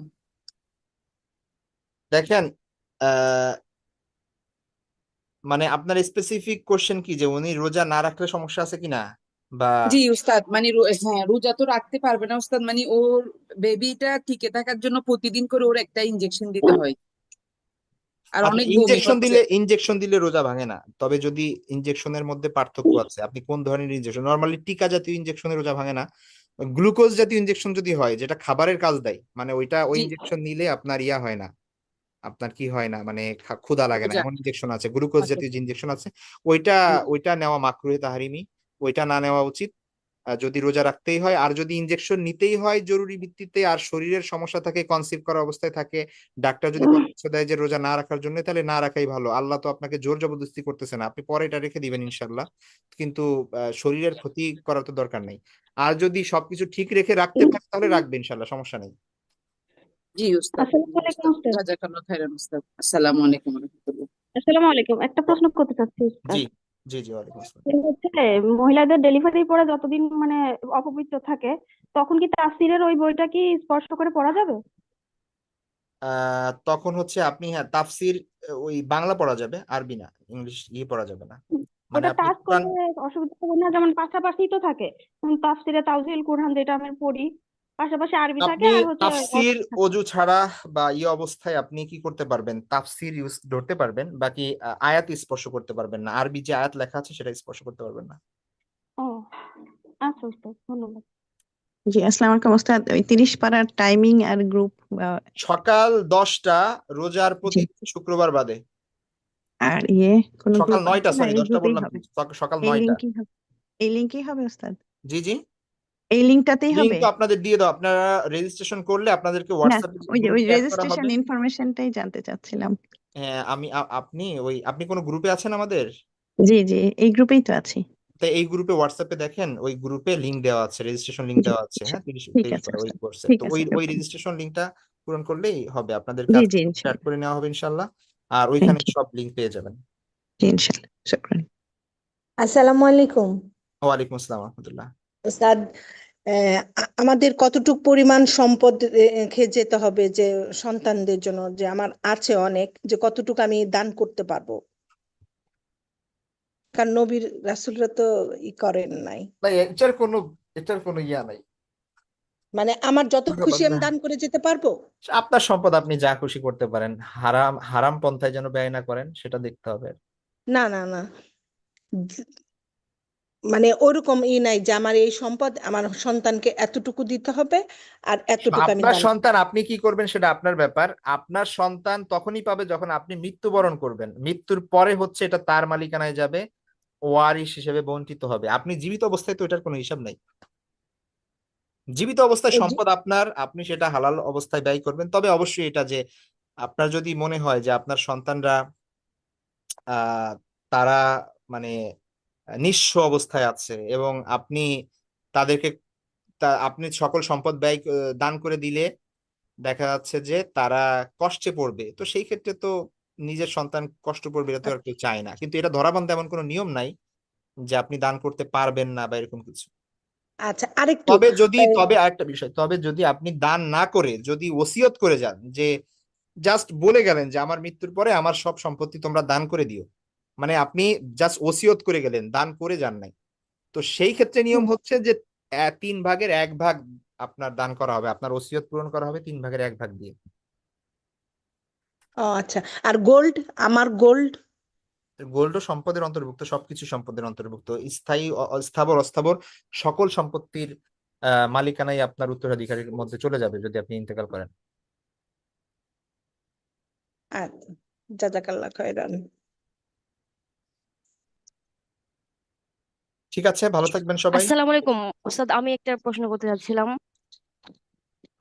আমি একটা আলিয়া মাদ্রাসায় পড়াই, তো ওখানে হচ্ছে আমি চাচ্ছি যে 10-12 জন মিলে স্টুডেন্টদেরকে দিয়ে বা আমি একসাথে 3-4 দিন পর পর কোরআন খতম দেওয়ার জন্য, এটা কি জায়েজ হবে? জায়েজ হবে, সমস্যা নাই। বাকি আমাদের মধ্যে খতমের একটা আলাদা ধরনের একটা ইয়া আছে, ঠিক আছে, ওইটাকে আলাদা ফজিলতের না মনে করি আমরা। আপনি এমনি কেউ যদি কোরআন খতম দেয় ভালো, দিন, সমস্যা নাই। কয়েকজন মিলে পড়তেছেন, পড়েন, সমস্যা নাই। একটা টার্গেট নিয়ে পড়লে দেখা যাচ্ছে অনেকে মনে করেন যে একটা টার্গেট নিয়ে যদি পড়ি তাহলে আমার পড়াটা হয়, যদি টার্গেট যদি না থাকে তাহলে আর পড়াটা হয় না। তো সেটা ভালো, পড়েন, সমস্যা নেই। কেউ যদি চান যে আমি রমজানে 10 দিনে একটা খতম দিব, তাহলে এই টার্গেট নিয়ে পড়তেছেন মানে হচ্ছে প্রতিদিন 3 পারা করে পড়তেছেন, একটা টার্গেট নিয়ে পড়তেছেন, ফুলফিল করতেছেন, এটা ভালো। কিন্তু এটাকে যদি মনে করেন যে এটার আলাদা সব আছে, 10 দিনে খতম দেওয়ার বা 3 দিনে খতম দেওয়ার, না স্পেশাল ইয়ে আছে, তখন হচ্ছে কিন্তু এটা ইয়া হয়ে যাবে, সমস্যা হয়ে যাবে। এমনি জায়েজ আছে, সমস্যা না। ওস্তাদ আসসালামু আলাইকুম। তো আরেকটা ও- কথা ছিল, জি আপু, তাহলে আপনি শেষ করেন। ওস্তাদ আসসালামু আলাইকুম রহমতুল্লাহ। ওয়ালাইকুম বলছি যে আসসালাম। আমরা যখন এই যে তারাবির নামাজ পড়ি, তো আমি যদি ধরেন আমাদের এখানে তো আমরা বাইরে থাকি, আমাদের এখানে ওই তারাবির নামাজ 8 রাকাত পড়ানোর পরে বেতেরটা পড়ায় ফেলে জামাতে। তো আমি ধরেন যদি আমি বেতেরটা ওখানে জামাতে পড়ে আসি, তারপরে পরে বাসায় এসে কিছুক্ষণ পরে হোক যখনই হোক, আমি কি আবার আরো কন্টিনিউ করতে পারবো? আর ধরেন ওই যে আমি যদি 20 রাকাত পারবেন। করতে চাই, পারবেন বেতের ম্যাডাম? আগে বেতের আগে পড়ে ফেললে কোনো প্রবলেম নাই। না না না, সমস্যা নেই। আলহামদুলিল্লাহ। জি ওস্তাদ, আচ্ছা জাজাক। ওস্তাদ জি, আমার প্রশ্নটা ওস্তাদ জি, আগে তো আমরা জানতাম যে 7.5 ভরি স্বর্ণ হলে জাকাত দিতে হয়। এখন তো ওস্তাদ জি স্বর্ণের দাম বেশি, এখন এটা কিভাবে কাউন্ট হবে? শুনেন, 7.5 ভরি হলে স্বর্ণের জাকাত দিতে হয়, এটা ভুল।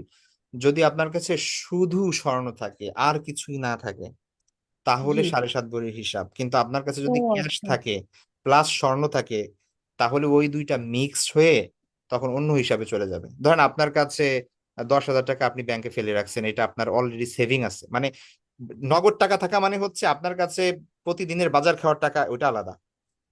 জি। নিত্য প্রয়োজনীয় খরচের বাইরে আপনার ফিক্সড ডিপোজিট আছে, অথবা সেভিং আছে, অথবা ব্যাংকে আছে, অথবা আপনার আলমারিতে রাখা আছে, ওইটা আলাদা রেখে দিয়েছেন জমা হিসেবে আপনার খরচের অতিরিক্ত।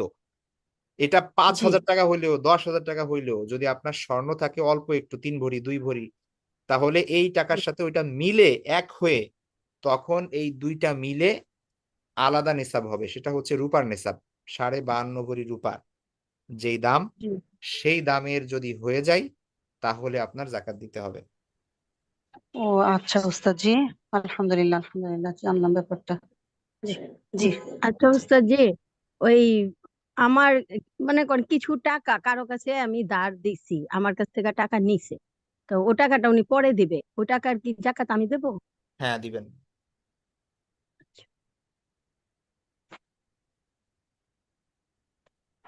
জি, আর কারো কোনো বিষয় না থাকলে শেষ করি। ভালো থাকবেন সবাই, দোয়া করবেন ইনশাল্লাহ। আর আসসালামু হচ্ছে আলাইকুম যেহেতু রাহমাতুল্লাহ। আমাদের আজকে লাস্ট ক্লাস হলো, আমাদের এই ক্লাস উপলক্ষে তো আর বসা হবে না, হয়তো অন্য কোনো ক্লাসে আপনারা জয়েন করলে সেখানে দেখা হবে ইনশাল্লাহ।